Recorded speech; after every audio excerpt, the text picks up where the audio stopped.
Chapter 1574 Regulating the Deities. Chapter 1574 Regulating the Deities. Author's note. Unedited chapter. In the dimly lit conference room, a tense air of urgency pervaded the space. The room, stark and functional, was lined with digital displays and tactical screens, each casting a soft blue light across the faces of those gathered. At the head of the sleek metal table sat Captain Helena Voss, a seasoned officer known for her steely demeanor and strategic acumen. Beside her was her second-in-command, Commander Rajiv Malik, whose reputation for meticulousness was unmatched within Triton's intergalactic security agency. The figure who had been rescued from the wreckage, now identified as Officer Aram Arkwright, stood at the center of attention. His uniform still bore the subtle signs of his recent ordeal, scorched edges and stiffness to the fabric that spoke of rapid decontamination. "Officer Aram Arkwright, report," Captain Voss commanded, her voice echoing slightly in the high-ceilinged room. Arkwright nodded, clearing his throat before he began, his voice steady despite the gravity of his report. "Thank you, Captain. As you're aware, the transport vessel was destroyed under circumstances that initially suggested an external attack. However, I am here to confirm that the devastation was indeed facilitated from within." Commander Malik leaned forward, interjecting with a frown. "Facilitated from within? Explain."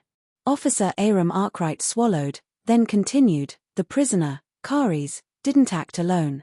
Our investigations, before the incident, had hinted at potential corruption among the crew, but we lacked the evidence to convict. It appears that a few of our guards conspired with her." "Conspired how, exactly?" Captain Voss asked, her expression tightening.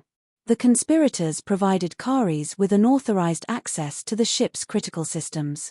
She gained control over the vessel's security protocols and used it to orchestrate her escape," Officer Aram Arkwright explained, tapping on the data box retrieved from the wreckage to bring up a series of security logs on the screens around them. The logs showed unauthorized access timestamps and security overrides that coincided with the guards' shifts. Commander Malik's eyes narrowed at the data. "And the Ryan? How does it factor into this?" Arkwright sighed, the weight of his next words heavy. "Karis and her accomplices used the chaos to steal a containment unit housing Ryan, and through it, they were able to destroy from within that wrecked the entire vessel despite our lockdown protocols being effective." The room was silent for a moment as the implications sank in. Captain Voss finally broke the silence. "The Ryan, do we have any leads on where they might try to utilize it?" "That remains unclear, Captain," Officer Aram Arkwright admitted. "However, given the nature of Ryan and Karis known associations, I can draw up possible locations. Ranging from the Darnis Forte to the Nereus sector," he added. Commander Malik tapped on his console, pulling up star maps and potential trajectories to the locations Officer Aram Arkwright mentioned. "We'll need to mobilize a task force immediately. If Ryan is as potent as our reports suggest, its misuse could result in catastrophic energy surges, potentially on a planetary scale." Captain Voss nodded decisively. "Prepare the fleet. I want interdiction cruisers and tactical squads ready to jump within the hour. We must retrieve the Ryan and prisoner before things get out of hand." Officer Aram Arkwright stood firm, his resolve hardened by the near-death experience and the gravity of his duty. "I should join them, Captain. I have first-hand knowledge of Karis tactics and the events leading up to the theft." Captain Voss considered him for a moment, then nodded. "Very well. You'll accompany the task force. Ensure the mission is successful." As the meeting adjourned, the room buzzed with activity. Officers and aides moved briskly, executing Captain Voss' orders with precision. Nereus sector, the population was a patchwork of the galaxy's denizens, species of all shapes and sizes mingled in the crowded walkways, from the towering, crystalline Praxians to the diminutive, shadow-skirting Nelphim. Gustav, flanked by Endrick and Officer Aram, navigated through the throng with a sense of urgency. Gustav held a small device projecting a holographic image of Karis, a striking figure with angular features and piercing eyes that seemed to challenge even from a mere image. They approached a group of Zentarians, known for their network of information trading. The Zentarians were tall, with translucent skin that shimmered with a bioluminescent glow, casting a soft light in the dimly lit market. "Excuse me," Gustav started, addressing the group with a polite nod. "We're looking for this person. Seen her around?" He gestured to the holograph, which rotated slowly to give a full view of Kari's. One of the Zentarians, whose skin flickered with a dull orange light, leaned closer, eyes narrowing on the holograph. Might be seen her, might not have. Memory's a bit fuzzy, he said, his voice a low rumble. Endrick stepped forward, a small pouch of credits in hand. "Perhaps this can clear up the fog," he suggested, offering the pouch with a slight sense of disdain for the necessity of the bribe. The Zentarian's hand moved with surprising swiftness, taking the pouch and weighing it in his palm. After a moment, he shook his head. "Apologies, travelers, but no, this face doesn't ring any bells. Best of luck to you. You little. But you took the credit," Aram stated with a tone of annoyance. "Is there a problem here?" The other Zenitarians gathered around while their eyes glowed ominously. It was obvious that a fight would break out if they continued. "No problem at all," Gustav responded while gesturing for them to leave. As they moved on, Aram's frustration was palpable. "It's always the same in places like this," he muttered. "Information is just another commodity to be bought and sold, truth not included. It doesn't matter. He didn't get anything anyway," Gustav said while handing the pouch over to Endrick. "How did you?" Aram was utterly astonished. Behind them the Zenitarian was checking himself in confusion. "I can't find the pouch." "Better stop joking around and hand it here," the others voiced without reason. Gustav, Endrick, and Aram continued on their way unhindered. They continued their inquiries, approaching a variety of species. Each interaction followed a similar pattern: expressions of vague recognition, a request for money, followed by denials or claims of ignorance. Hours passed with little to no progress. The marketplace was a labyrinth of neon signs and holographic adverts, selling everything from rare metals to contraband biotech. Stalls were manned by vendors of all species, including a group of insectoid arachnians, their chittering speech almost impossible for the untrained ear to follow.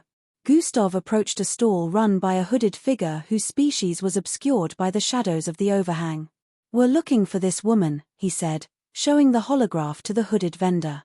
The vendor's eyes, glowing faintly from within the hood, flicked to the image and then back to Gustav. "Many faces pass through Nereus, few stick in the mind without good reason," the vendor replied cryptically.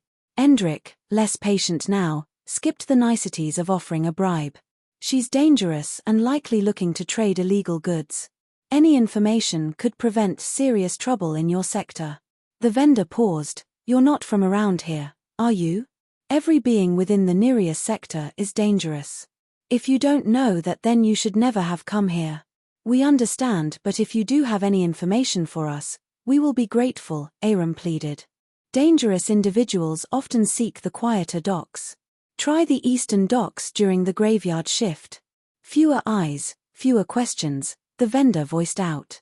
Thanking the vendor, they headed toward the eastern docks.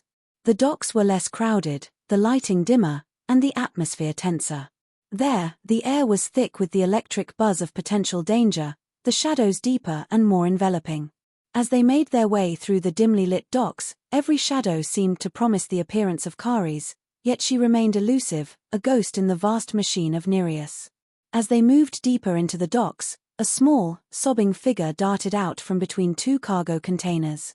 She was a young girl, no more than 4 feet tall, with luminous skin that shimmered with a soft blue light, characteristic of the Aquari species.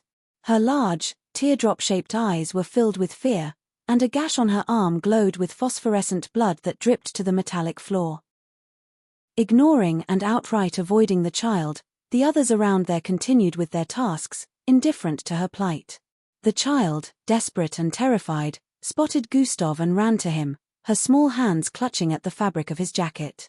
"Please, sir, help me. He's going to take me back," she pleaded, her voice a mix of whimpers and gasps for air. Before Gustav could respond, a large, imposing figure emerged from the shadows. The newcomer was an alien of the Krillorian species, tall and broad, with skin that looked like molten lava, bearing cracks of bright orange and red burning across a dark, rocky surface. In his hand, he wielded a whip made of light that crackled with fiery energy, illuminating his stern, chiseled features. "Child, return to me at once," he commanded in a booming voice, the fiery whip in his hand snapping sharply as he spoke. Chapter 1575 Serial Felon. Chapter 1575 Serial Felon. Author's note. Unedited chapter. Miss Amy's projection seemed to pause, as if considering her words carefully. "I am right where I need to be, Gustav. My journey has led me to a place where I can best assist you from afar. We will see each other soon." Gustav's brow furrowed in concern. "But why the secrecy?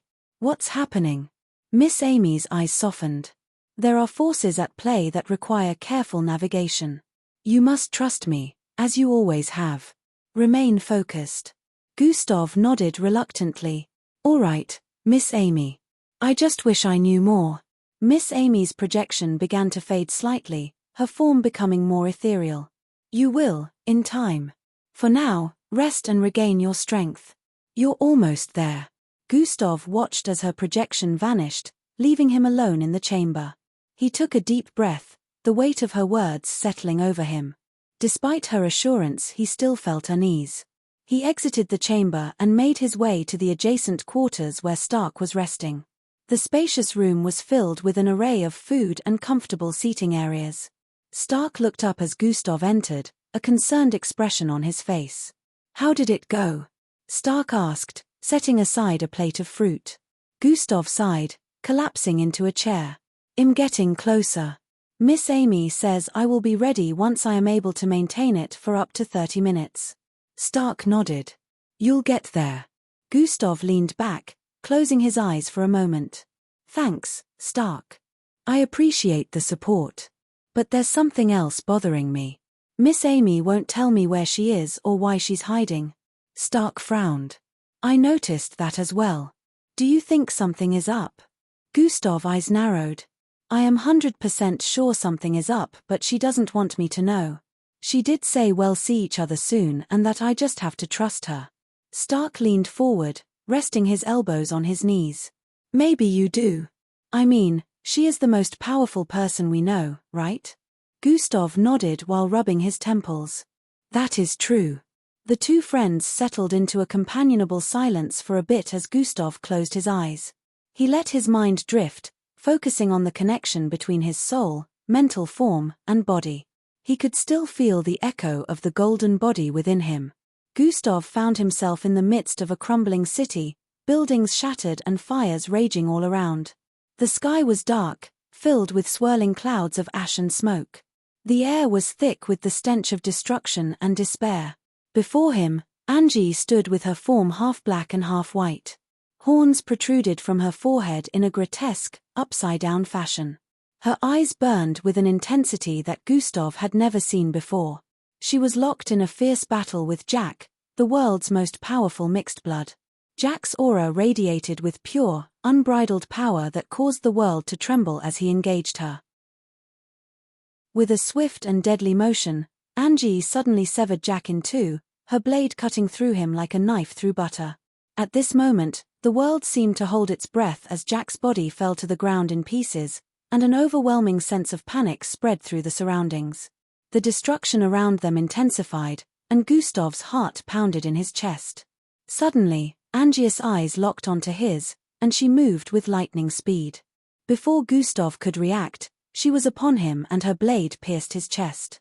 He felt a searing pain as the blade drove deep, and a black hole began to form around the wound, pulling everything into its abyss. Gustav suddenly jolted awake. His breath came in ragged gasps as he sat up. His body was covered in a cold sweat. He rarely had dreams, but whenever he did, it always felt so real. This time was more real than any other. He still felt a slight pain in his chest where the blow from Angie's blade had struck. He couldn't shake the feeling of dread that lingered. What kind of dream was that? He muttered to himself, trying to make sense of it. After a few moments of contemplation, Gustav decided to put the unsettling dream out of his mind and focus on his training. He needed to focus on his aim. Sustaining the 3-in-1 golden body for 30 minutes.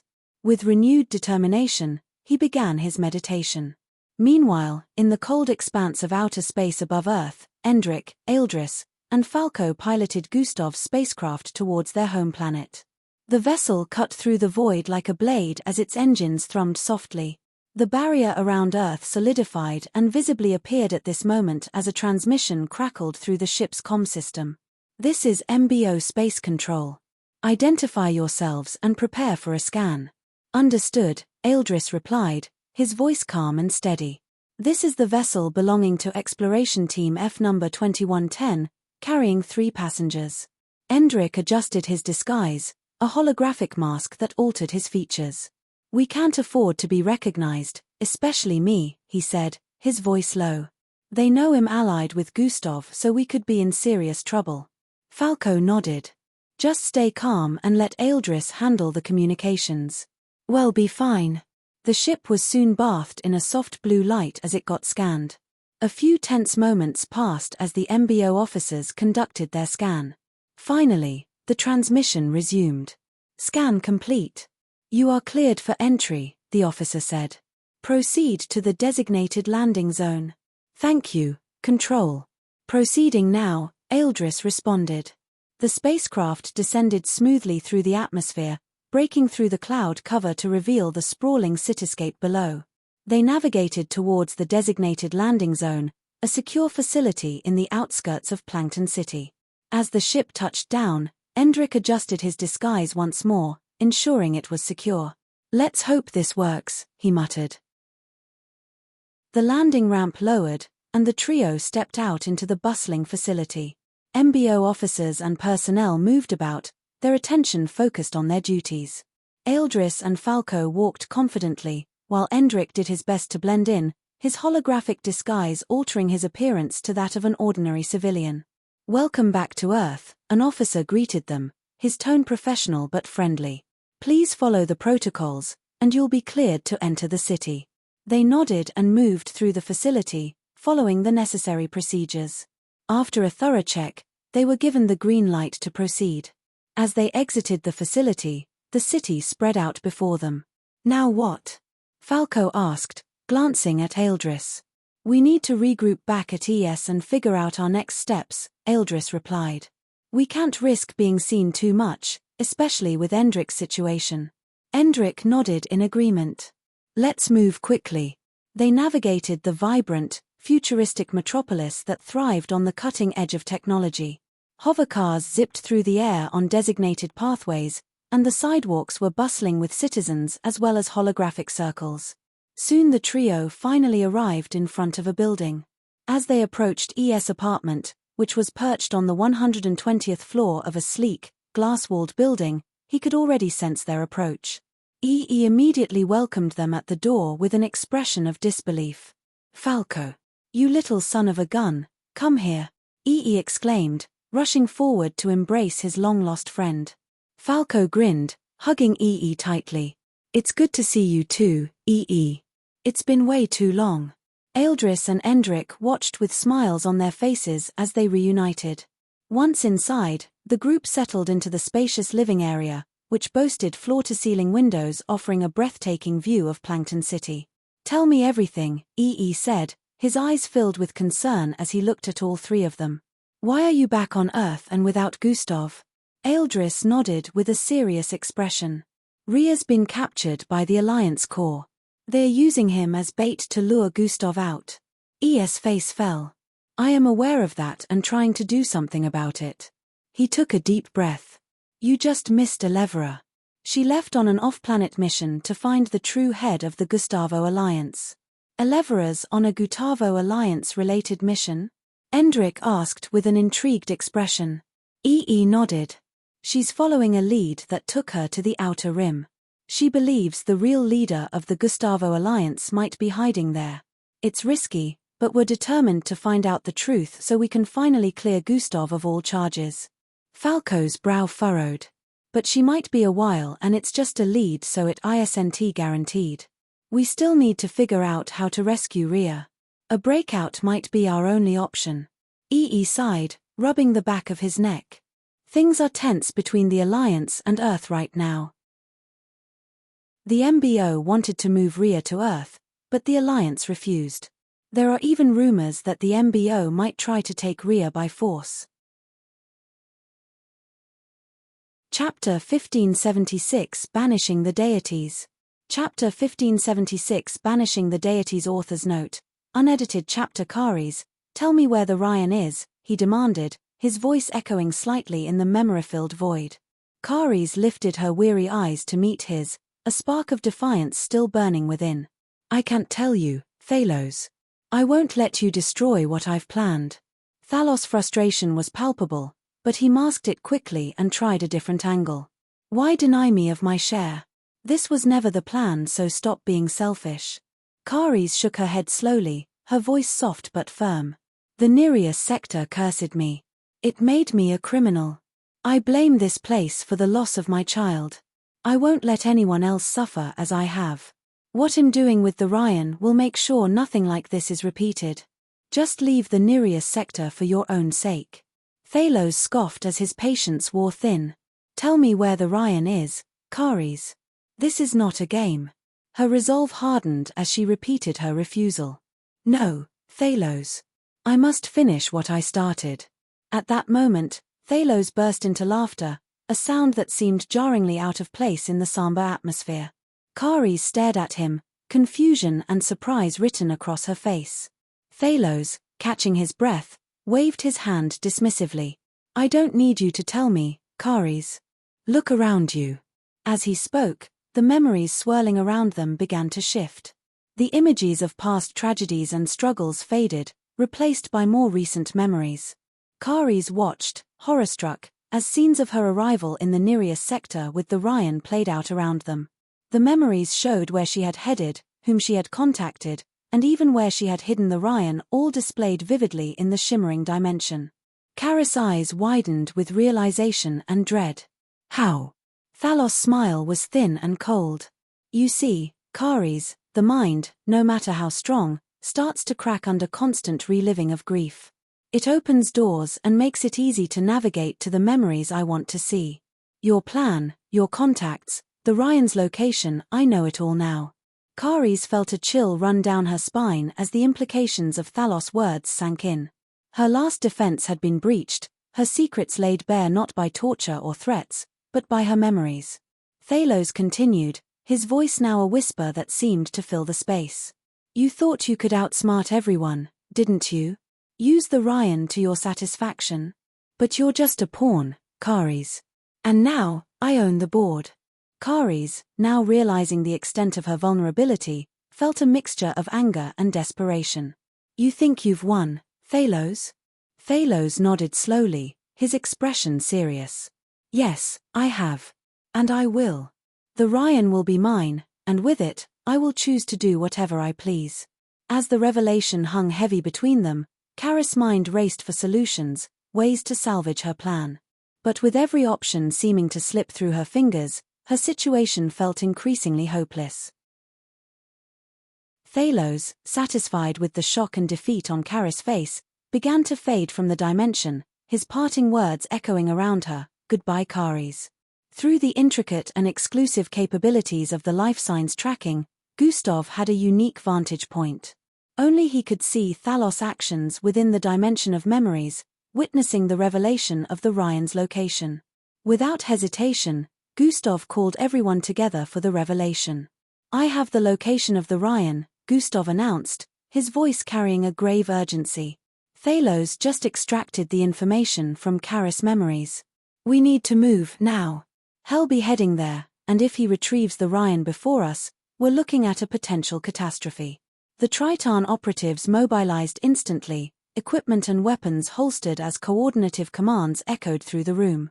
The location, an industrial complex on the edge of the Nereus sector, was now their target. The complex was a labyrinth of abandoned machinery and towering storage tanks, casting long shadows in the twilight that blanketed the area. As the team approached the site, the surrounding environment grew increasingly hostile. The complex was guarded by figures cloaked in the shadows, their faces obscured by hoods and masks. They were allies of Karis, part of the network she had relied on to keep the Ryan hidden. The Triton guards took point, engaging the shadowy figures with precision.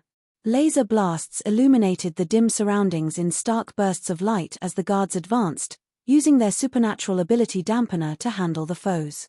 "Secure the perimeter," shouted one of the lead guards, a burly man with a scar running down his cheek. The team worked systematically, cornering the defenders who were quickly overwhelmed by the sudden and well-orchestrated assault. Meanwhile, Gustav and a small contingent pushed deeper into the complex. The heart of the industrial maze was a massive, cavernous room where the Ryan was said to be located. As they entered, the sight that greeted them was otherworldly.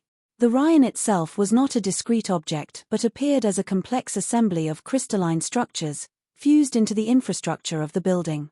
It pulsed with a glowing energy, the light it emitted growing steadily intense.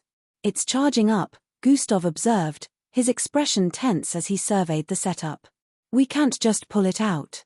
It's integrated into the sector's power grid by the looks of it. Removing it might be impossible without the energy signature of the person who activated it." The operatives fanned out, securing the room as they contacted their base for technical support.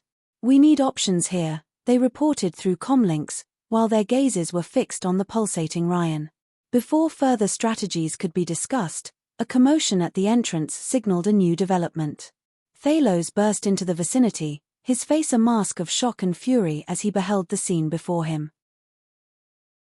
His plan to retrieve the Ryan unchallenged had clearly unraveled. He spun on his heel to retreat, but Gustav appeared seemingly out of nowhere. "Going somewhere?" Gustav's voice was cool, calm, and ominously quiet. Thalos reached into his jacket, his hand closing around another reflective, mirror-like device, but before he could use it, Gustav was upon him. With a swift move, he disarmed Thalos and pinned him against a wall. "You're not escaping this time, Thalos." "Not with the Ryan, not with anything," Gustav stated firmly, the grip on his adversary unyielding. Thalos, caught and deflated, his eyes darted around the room, taking in the array of Triton operatives that had already surrounded him. "How did you?" He couldn't believe his eyes. They really got to the Ryan before him, but he could sense that something was wrong. Gustav's eyes narrowed as he turned to the Triton guards. "Keep him secured. I'm going to figure out how to neutralize the Ryan without causing damage to the sector." A few minutes later, Gustav stood before the Ryan, his brow furrowed in concentration. The crystalline structure pulsed with an ominous glow. Gustav, with determined precision, attempted various methods to dislodge the Ryan, but each attempt was met with failure. The mineral remained unyieldingly fused to its surroundings. Realizing the gravity of the situation, Officer Aram called upon Vlad Zenith for his assistance. Zenith, whose past actions had indirectly contributed to the current crisis, approached the Ryan with a mix of curiosity and trepidation. As they inspected the setup together, Zenith's knowledge proved invaluable. "It looks like it's user-locked. A mineral with binding sentience," Zenith observed, examining the interfaces that linked the Ryan to the infrastructure. "Only the person who activated it can deactivate it. This thing is bonded to Kari's." Gustav processed the information, "So, we need Kari's to shut it down." Zenith nodded grimly. "Yes. If that energy is released, it'll obliterate everything. The entire Nereus sector, gone. There's too much power being accumulated, no one would survive, and while my men and I can escape, it is impossible to evacuate millions in time." Regret washed over Zenith's features as he considered the implications of his past betrayals. "This is all my fault. If I hadn't turned on Kari's, none of this would be happening. I wish there was something I could do now." "There might be something you can do, Zenith. Help convince Kari's to deactivate the Ryan," Gustav voiced before turning away. Leaving Zenith to ponder his role in the unfolding disaster, Gustav strode with purpose toward the area where Thalos was being held. Thalos looked up as Gustav approached, his expression defiant yet curious about the intentions of his captor.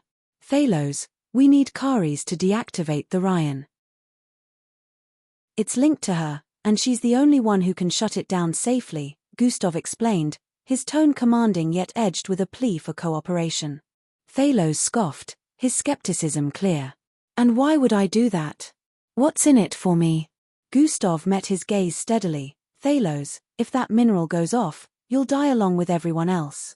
This isn't about deals or leverage anymore, it's about survival. Me. Perhaps dying isn't such a bad option so long as that treacherous bitch gets to join in," Thalos spat out. His disdain for Kari's was evident in his sneer.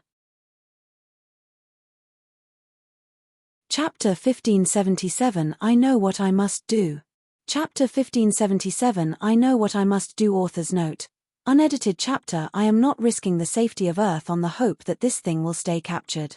It is even more powerful than I remember. Jack waved Gustav off with a gentle yet firm shove. I can't let you kill her, Gustav stated with a strong tone. Kid, if you know what is good for you, leave now. Jack already had enough of Gustav's interference. I will consider you an enemy if you disrupt one more time, he added with a stern look. I can't do that. Gustav's eyes twinkled with a crimson glow as he slowly began to unleash his energy. Jack was immediately taken aback as he felt the steaming presence ripple through the surroundings. I see. You're no ordinary person, are you? Jack felt it made sense since Gustav had appeared before him so suddenly and was even flying. I don't want her dead. Fauhumsha tilde heavy winds began spreading about the surroundings as both their energies clashed just like that of Jack and Angius at the time. Jack discovered that this unknown person was a mixed blood and they were not in any way weak. His eyes squinted as he twirls his fingers, prepared to use a very powerful ability. Even though the space seal construct only lasts for 2 seconds. Not a single life form on Earth will be capable of movement. I will use that brief time to end both their lives, Jack decided internally. Careful. He is going for the kill, it will be fine. I am not so helpless that a single attack will be able to end my life even though he is the strongest mixed blood, Gustav responded internally as he prepared to use a powerful ability as well. About that. The system seemed like it was going to inform him about something when an unexpected situation suddenly occurred. Angie, whose figure was a mangled mess within the space construct Jack created, suddenly glared at Gustav's direction and then back at Jack. Her eyes turned bloodshot as she exploded forth with a wave of dark energy. Boom. Both Jack and Gustav were shocked as the wave swept across hundreds of miles, causing great destruction. Jack had surrounded himself and a few other structures around in his constructs to avoid accidents, but while Gustav seemed to have been consumed by the destruction. Jack couldn't confirm since he suddenly had his plate full again. He didn't even have the time to lament as Angie came at him with unbridled ferocity. Boom. Boom. Sounds akin to thunderclaps rang out as they clashed repeatedly. As the visibility of a particular area returned to normal, Gustav's figure could be spotted unscathed from the previous encounter. Gustav watched from a distance with a look of skepticism. As Angie and Jack exchanged blows, the ground beneath them shattered, sending shockwaves across the icy region. Angius' inverted horn emitted beams of dark energy that Jack narrowly dodged, while Jack's fists glowed with a radiant light that seemed to pierce through the darkness. I should have ended this when I had the chance, Jack growled in frustration. Angie remained silent with an unchanging expression. Another blade materialized in her hand at this moment, causing the surroundings to twist and turn. It seemed even more powerful than the previous one. Angie proceeded to swing her dark blade, and a rift opened in the air, tearing through the very fabric of reality. Jack narrowly avoided the attack as the rift closed behind him with a violent snap. Gustav knew he couldn't wait any longer. Summoning all his strength, he propelled himself forward, his form blurring as he moved at lightning speed. He appeared between Angie and Jack with his arms outstretched to block their attacks. Stop! Gustav shouted, his voice echoing through the frozen landscape. Both Angie and Jack paused, their eyes widening in surprise at the sudden appearance of Gustav. For a brief moment, there was silence as the three of them stood in a tense standoff. He managed to stop my hand. Who is this kid? Jack wondered internally. Angie, on the other hand. One couldn't tell what she was thinking or if she was even thinking at all. Angie, it's me, Gustav said, his voice softening. You can stop this now. It doesn't have to get any worse. Jack's eyes narrowed as he looked at Gustav. How do you know her? You are clearly a mixed blood, he asked with a cautious tone. She's my friend. But something has happened to her. She needs help. Still wanting to hide his identity, Gustav could only say this much. Angie's expression hardened. She remained silent, but her grip on the dark blade tightened. Angie, please. Don't give him more reasons to end you. Whatever this is. We can fix it, Gustav pleaded, his voice filled with desperation. For a moment, it seemed like Angie hesitated as her eyes flickered with uncertainty. But then her expression hardened again, and she lashed out with a powerful strike aimed at Gustav. Gustav barely managed to dodge as his eyes widened in shock. Angie, no. Jack took advantage of the momentary distraction and charged at Angie as his fists glowed with radiant energy. She is a threat. I need to neutralize her, he said, his voice cold and determined. No. Gustav shouted and moved to intercept Jack.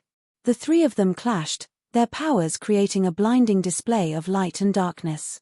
Gustav found himself torn between trying to protect Angie and stopping Jack from harming her while also trying to stop her as well. While in their midst, both Angie and Jack lunged at him simultaneously. Their combined assault was overwhelming, and despite using multiple abilities to defend himself, Gustav found himself struggling to keep up. His eyes darted like an arrow, following but barely deflecting their attacks that were continuously being sent out at a speed that a beta-ranked mixed blood would be unable to handle. Gustav's perception followed through as two powerful fists drove forward from both sides. He had no choice but to parry both attacks as his body got covered completely in iron silk upon collision. Ugh! Gustav grunted as he was sent flying across the entire region, crashing through buildings and leaving a trail of destruction in his wake. The force of the impact rattled his bones as blood trailed from the side of his lips, but he quickly recovered. Meanwhile, Angie and Jack had focused on battling each other again since Gustav was momentarily out of the picture. Jack used his construct abilities to teleport massive asteroids from space, hurling them at Angie with deadly precision. Angie, with her incredible speed and agility, effortlessly deflected the asteroids with her dark blade, slicing through them as if they were made of paper. The ground trembled with each collision, and the sky lit up with bursts of energy as their attacks clashed. Gustav watched from a distance, his mind racing. He knew he had to do something to stop this madness, but he was hesitant to use the one ability that could undoubtedly put a pause to the ongoing situation. Cosmic superiority. Unfortunately, Gustav knew that using cosmic superiority would mean revealing his true identity. Jack and the rest of the world would no doubt identify him since there was only a single Earthling who had achieved cosmic superiority. Gustav clenched his fists as his eyes narrowed with resolve. I have no choice, he muttered to himself. Connecting to the base of his core, Gustav activated his cosmic superiority. A glowing cross appeared in his pupils as red-pinkish energy spread from him, cascading across the world. The sheer force of his power caused all living things to pause their actions and drop to their knees in reverence. Jack felt the overwhelming pressure and tried to fight against it. Is this? He gasped, struggling to stay in the air as his body trembled. His mind clicked as he recalled the only person on Earth capable of such power. Gustav, it has to be you, Jack realized, gritting his teeth. Gustav didn't say a word in response. Instead he stared at Jack with an apologetic expression. Despite his best efforts, Jack eventually succumbed to the power and fell to his knees. The realization that Gustav was behind this filled him with an indescribable tension. However, Gustav's plan hit a major snag. Angie was completely unaffected by the power of cosmic superiority. She moved with an unchanging expression. How are you able to move? Gustav's eyes widened in disbelief. Although Gustav knew his cosmic superiority had been resisted by beings far above his level of strength, this was years back. He was way more stronger now and even Jack was unable to withstand it. So how? How was Angie unaffected? Gustav couldn't wrap his head around this. Angie didn't respond. Instead, she raised her dark blade and lunged at Gustav with blinding speed. Gustav barely had time to react, his cosmic energy flaring as he deflected the attack with a powerful cross-shaped barrier. Angie, stop! Gustav shouted as his voice echoed through the chaos. Chapter 1578 The Path of Dominance. Chapter 1578 The Path of Dominance. Author's note. Unedited chapter. Gustav stepped forward. Thank you, Celestial. I am Gustav, and this is Stark. We seek my master. Miss Amy. Gasps could be heard in the environment as the creatures stared at Gustav with reverence. Every single one of their faces held a knowing look, but Gustav couldn't place his thumb on what the reason was. Lord Gustav of Earth and his friend, you are very much welcome, Salethiel bowed alongside the others in the surroundings. Gustav expressed his confusion. Our Creator has told us so much about you. To grace us with your presence, we are honored, Salethiel voiced in reverence once more. Is Miss Amy here? Stark questioned from the side. Our Creator's presence is all around us, in the essence of Aegon, but she resides not within these walls at this moment. Her current location is known only to a few. However, I can guide you to the message she left behind for you, Lord Gustav. Gustav and Stark exchanged a glance, their hope renewed by Salethiel's words. Please, lead the way, Gustav voiced. Salethiel nodded gracefully and turned, leading them into the temple. The interior was as breathtaking as the exterior, with vaulted ceilings that arched overhead like the canopy of a vast forest. The walls were lined with tablets and scrolls, each emitting a soft glow, bathing the chamber in a warm, golden light. As they walked, Salethiel explained, these archives contain the chronicles of Aegon's creation and evolution, the philosophies of Miss Amy's design, and the prophecies of future paths. Here, every decision, every creation is recorded and reflected upon. Stark looked around in awe, his eyes wide with the scale of knowledge preserved within the temple. Incredible, Stark mumbled. Miss Amy sure got busy since the last time I was here. As Gustav and Stark followed Salethiel deeper into the temple, the atmosphere grew heavier with the scent of ancient incense and the murmur of distant chants. It almost felt like the planet had been in existence for ages when that was far from the case. The Guardian led them to a spiraling staircase that seemed to ascend endlessly into the shadows of the temple's highest spire. From here on out is a restricted area. Lord Gustav, the path forward is yours to open. With a gesture of farewell, Salethiel stepped back, leaving them before a towering wall adorned with intricate carvings that depicted the display of stars, planets, and ethereal beings woven into the stone. Stark, looking uncertain, whispered, "What now?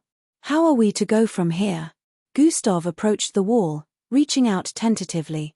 As his fingers brushed the cold stone, the carvings began to glow softly, pulsing with a gentle light. Then, with a rumble that echoed through the vast chamber, the wall parted, revealing a passage bathed in a celestial light.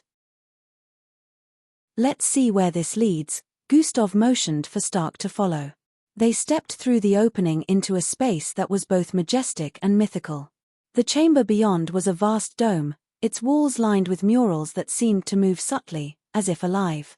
In the center of the room floated a giant orb, pulsating with an inner light that grew brighter as they approached. As they neared, the orb transformed. It reshaped itself into a projection of Miss Amy, so lifelike and detailed that it could take anyone's breath away. Her grayish hair cascaded down her shoulders, flowing onto the floor, framing her extremely beautiful face.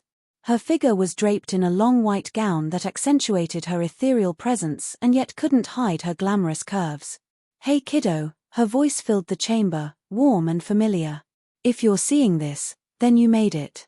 I won't be in Aegon anymore by the time you get here."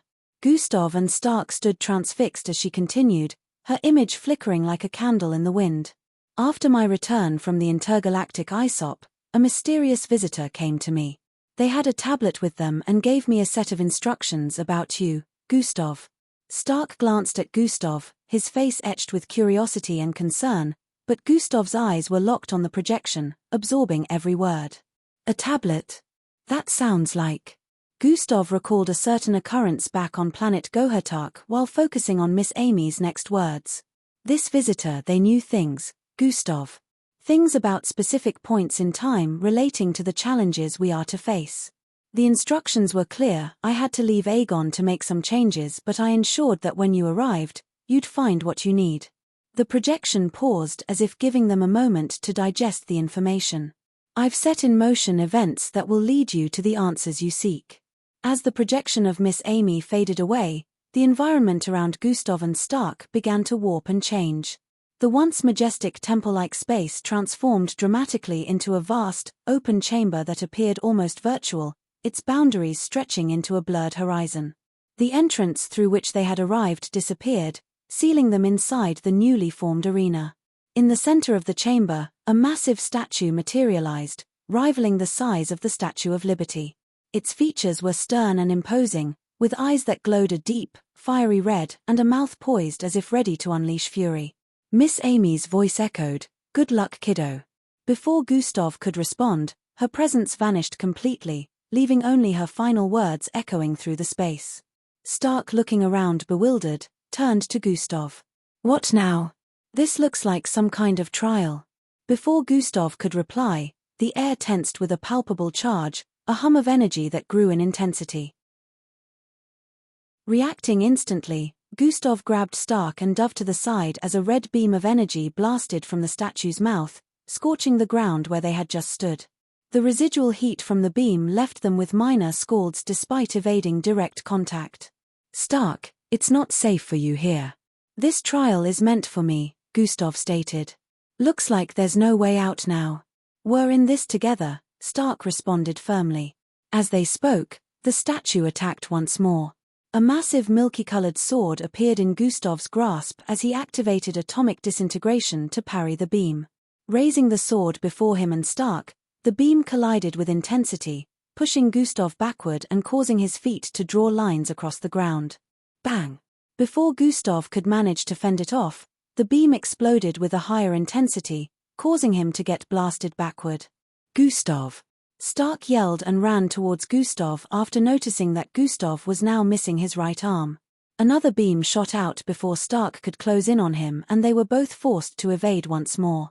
"Don't worry about me, just do your best to avoid them." Gustav realized that the beams were way more powerful than anything he had faced before, so taking it head-on would not be a good option. His right arm grew out immediately as the situation escalated. The statue's attacks had become more frequent and precise. Red beams shot out in rapid succession, each one faster and more intense than the last. Gustav and Stark dodged and weaved, barely escaping the destructive paths of the beams. Realizing that they couldn't keep it up forever, Gustav made a decision. He sprinted towards the statue, his body tensed for action. With a powerful leap, he flew toward the statue's head as his fist cocked back ready to deliver a crushing blow. But as his fist connected, it phased right through the statue's material, as if it were nothing but an illusion. Shocked, Gustav barely had time to react as the statue's mouth opened once more, unleashing a direct beam that struck him squarely. The force of the impact sent him crashing into the ground as the breath was knocked from his lungs. Gustav! Stark transformed into his draconic form at that moment. His frame shimmered with golden and silver scales as 3 heads grew right out of his body and he became as large as a skyscraper. The beam was still descending upon Gustav, becoming even more powerful by the moment, burrowing his body into the ground. His skin melted off from the immense heat that was hotter than the surface of 10 massive suns combined. Stark sped forward and grabbed Gustav's figure, pulling him away from the disintegration of the beam. At that point, Gustav was like a roasted chicken with half his skin burnt and his hair toast off. His upper garments were gone and he was almost naked. "That little son of a bitch," struggling to rise, Gustav shook off the disorientation. "Are you okay?" Stark asked with a concerned expression. "I'll be fine." Despite being cooked, Gustav's skin was starting to regenerate. Unfortunately, the statue's relentless assault didn't pause, and it became clear that physical attacks were futile. "What do we do, Gustav?" Stark inquired with a deeper baritone. His voice had gone through some changes after his transformation. "We have to figure out the motive behind this trial," Gustav voiced in response while his face displayed a contemplative expression. "Is that before or after we've been burnt to a crisp?" Chapter 1579 Fractured Seal. Chapter 1579 Fractured Seal. Author's note. Unedited chapter. Angie was expecting Jack to be here, so she didn't understand why he was running late, and now the trial was about to begin. The chief judge was an elderly woman with a regal bearing and flowing white robes. She proceeded to call the court to order. Her voice echoed through the hall, commanding immediate silence. "Order in the court," she announced, her tone firm. We are here today to address the charges against Gustav Crimson. The prosecution may begin. The lead prosecutor, a sharp-featured man with a calculating gaze, stood and approached the front. His name was Viren Kess, known for his ruthlessness in the courtroom. He wore a black suit that contrasted starkly with his pale skin, and his eyes glittered with a cold, determined light. Members of the court, esteemed panel, and citizens of the Alliance, he began, his voice carrying an air of authority. We are gathered here to seek justice for the countless lives affected by Gustav Crimson. He stands accused of heinous crimes that have brought turmoil to our universe. Today, we will present evidence that will leave no doubt about his guilt. He gestured towards the tube containing Gustav. Look at the man before you. Once a hero, now a symbol of destruction. We must hold him accountable for his actions. The crowd murmured in agreement as doubts of Gustav's innocence rippled through the hall. Viren Kess continued, detailing the accusations against Gustav with a meticulous, almost cruel precision. He painted a picture of a man whose powers had led to chaos and death, emphasizing the destruction of planet Osius and other incidents that had been attributed to Gustav. Jack floated in the outer atmosphere of Earth, surrounded by a chaotic melee of spacecraft and assailants. His body glowed with blue energy as he moved with devastating intensity. Blasts of energy erupted around him as he ripped through the enemy ranks with unparalleled power. He spun in mid-air, dodging a barrage of powerful bolts, and retaliated with a devastating wave of force that disintegrated a nearby spacecraft. Where did these guys come from? Jack muttered to himself, his eyes narrowing as he scanned the surroundings. All he knew was that when he was about to head for Gustav's trial, the MBO higher-ups had contacted him. They informed him of a threat in Earth's outer atmosphere that needed immediate attention. No further information was provided, just that these were people with nefarious intentions. They could have sent anyone else, Jack thought, effortlessly deflecting an energy beam with a flick of his wrist. He punched through the hull of another ship, sending it spiraling into the void. Why me, and why now? His suspicion grew with every attack he parried.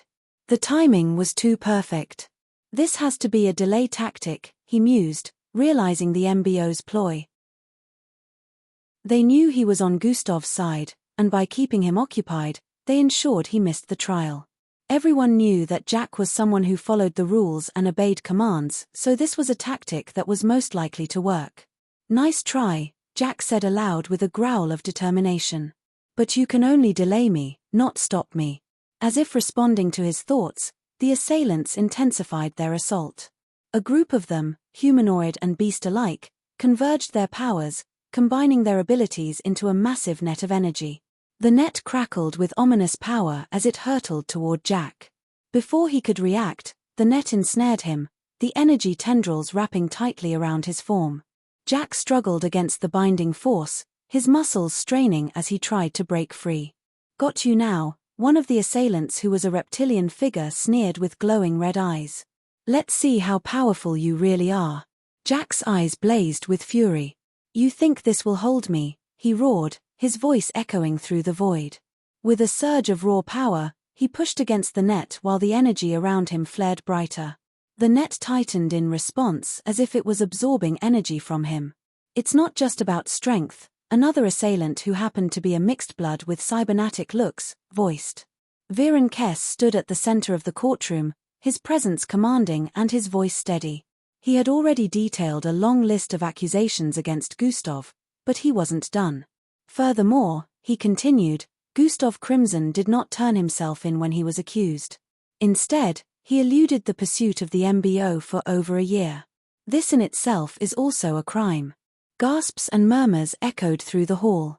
Angie clenched her fists, her knuckles turning white. She exchanged worried glances with Eildris and EE.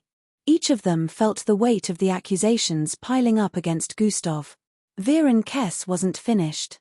In addition, Gustav's actions have led to numerous confrontations with the Alliance. He has been responsible for the destruction of several Alliance fleets and the deaths of both MBO officers and Alliance Corps members who were simply doing their duty. Gustav's defense lawyer, a seasoned advocate, Jareth Cole, stood up. Objection, Your Honor, he called out. These claims are exaggerated and lack proper evidence. The judge banged her gavel. Overruled. Mr. Kess, continue. Viren Kess smirked. Thank you, Your Honor. Not only did Gustav wreak havoc in space, but just weeks ago, he attempted to destroy Earth itself.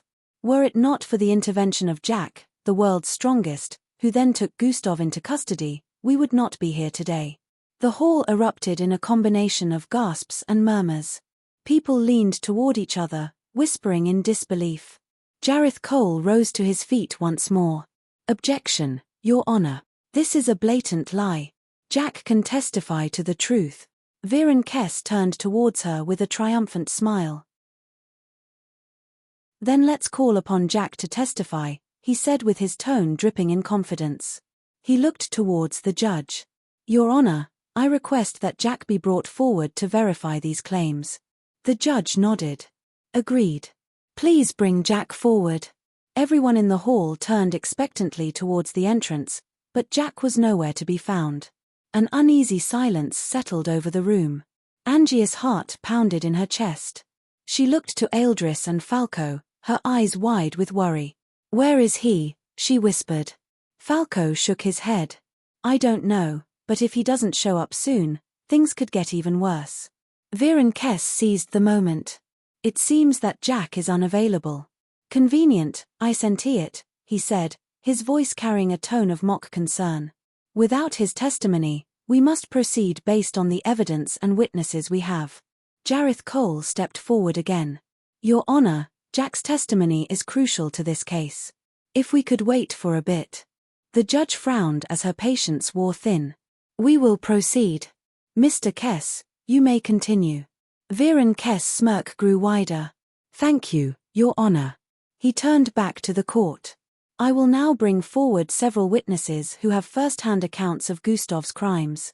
One by one, people took the stand, each recounting stories of destruction and chaos allegedly caused by Gustav.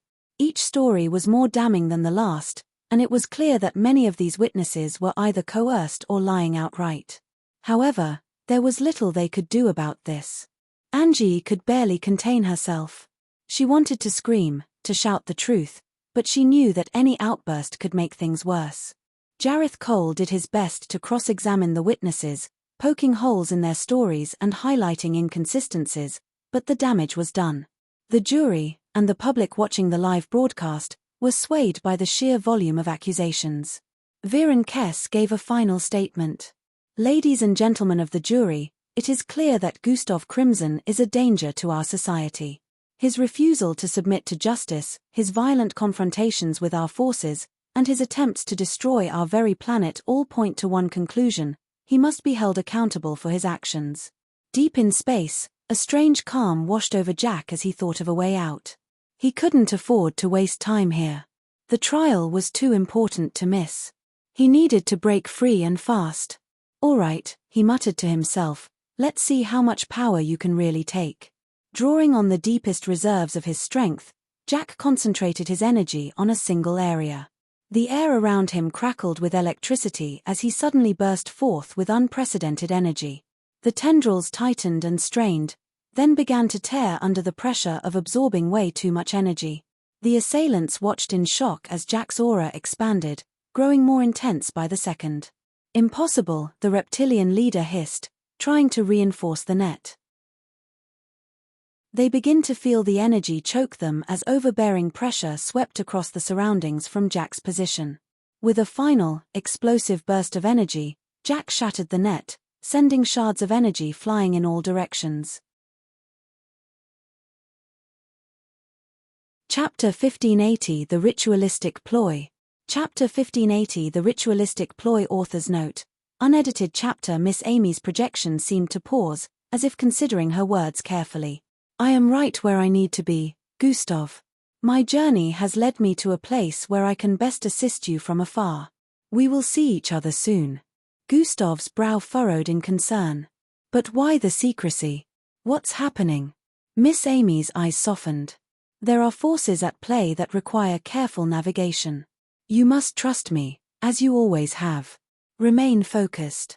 Gustav nodded reluctantly. All right, Miss Amy. I just wish I knew more. Miss Amy's projection began to fade slightly, her form becoming more ethereal. You will, in time. For now, rest and regain your strength. You're almost there. Gustav watched as her projection vanished, leaving him alone in the chamber. He took a deep breath, the weight of her words settling over him. Despite her assurance, he still felt unease. He exited the chamber and made his way to the adjacent quarters where Stark was resting.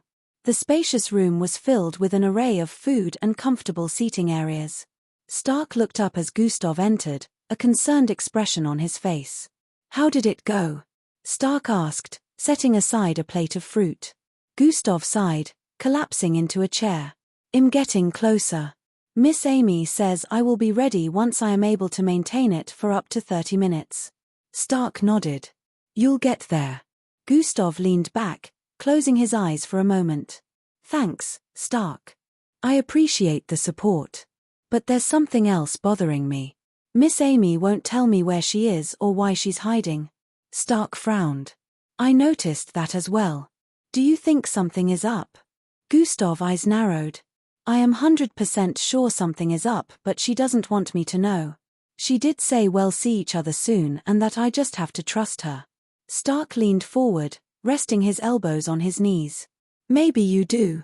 I mean, she is the most powerful person we know, right? Gustav nodded while rubbing his temples. That is true. The two friends settled into a companionable silence for a bit as Gustav closed his eyes.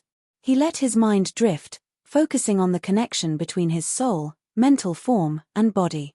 He could still feel the echo of the golden body within him.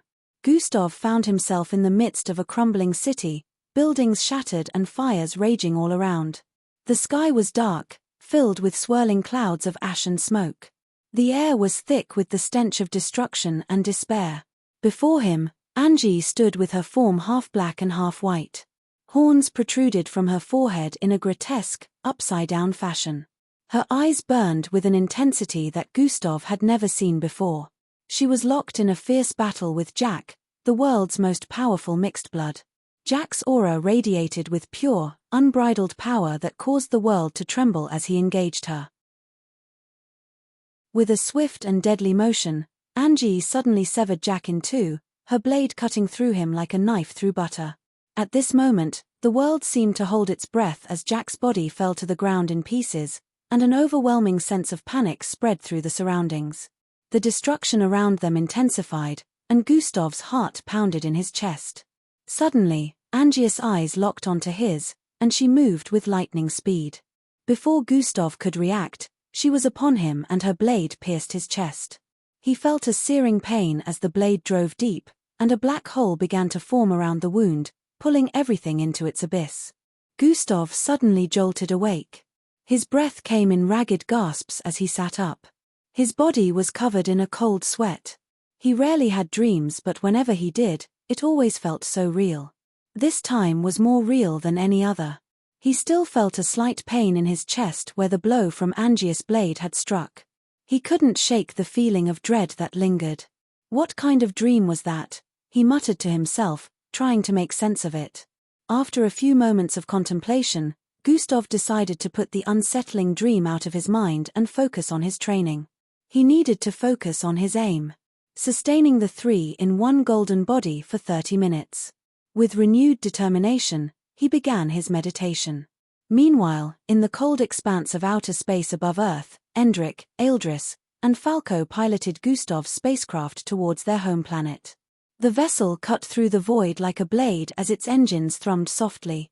The barrier around Earth solidified and visibly appeared at this moment as a transmission crackled through the ship's comm system. This is MBO Space Control. Identify yourselves and prepare for a scan. Understood, Eildris replied, his voice calm and steady. This is the vessel belonging to Exploration Team F number 2110, carrying 3 passengers. Endrik adjusted his disguise, a holographic mask that altered his features. We can't afford to be recognized, especially me, he said, his voice low. They know I'm allied with Gustav, so we could be in serious trouble. Falco nodded. Just stay calm and let Eildris handle the communications. We'll be fine. The ship was soon bathed in a soft blue light as it got scanned. A few tense moments passed as the MBO officers conducted their scan. Finally, the transmission resumed. Scan complete. You are cleared for entry, the officer said. Proceed to the designated landing zone. Thank you, Control. Proceeding now, Eldris responded. The spacecraft descended smoothly through the atmosphere, breaking through the cloud cover to reveal the sprawling cityscape below. They navigated towards the designated landing zone, a secure facility in the outskirts of Plankton City. As the ship touched down, Endrick adjusted his disguise once more, ensuring it was secure. Let's hope this works, he muttered. The landing ramp lowered, and the trio stepped out into the bustling facility. MBO officers and personnel moved about, their attention focused on their duties. Eldris and Falco walked confidently, while Endrick did his best to blend in, his holographic disguise altering his appearance to that of an ordinary civilian. Welcome back to Earth, an officer greeted them, his tone professional but friendly. Please follow the protocols, and you'll be cleared to enter the city. They nodded and moved through the facility, following the necessary procedures. After a thorough check, they were given the green light to proceed. As they exited the facility, the city spread out before them. Now what? Falco asked, glancing at Eldris. We need to regroup back at ES and figure out our next steps, Eldris replied. We can't risk being seen too much, especially with Endrick's situation. Endrick nodded in agreement. Let's move quickly. They navigated the vibrant, futuristic metropolis that thrived on the cutting edge of technology. Hovercars zipped through the air on designated pathways, and the sidewalks were bustling with citizens as well as holographic circles. Soon the trio finally arrived in front of a building. As they approached ES' apartment, which was perched on the 120th floor of a sleek, glass-walled building, he could already sense their approach. EE immediately welcomed them at the door with an expression of disbelief. Falco, you little son of a gun, come here, EE exclaimed, rushing forward to embrace his long-lost friend. Falco grinned, hugging EE tightly. It's good to see you too, EE. It's been way too long. Eldris and Endrick watched with smiles on their faces as they reunited. Once inside, the group settled into the spacious living area, which boasted floor-to-ceiling windows offering a breathtaking view of Plankton City. Tell me everything, EE said, his eyes filled with concern as he looked at all three of them. Why are you back on Earth and without Gustav? Eldris nodded with a serious expression. Ria's been captured by the Alliance Corps. They're using him as bait to lure Gustav out. ES' face fell. I am aware of that and trying to do something about it. He took a deep breath. You just missed Elevra. She left on an off-planet mission to find the true head of the Gustavo Alliance. Elevra's on a Gustavo Alliance-related mission? Endrick asked with an intrigued expression. EE nodded. She's following a lead that took her to the Outer Rim. She believes the real leader of the Gustavo Alliance might be hiding there.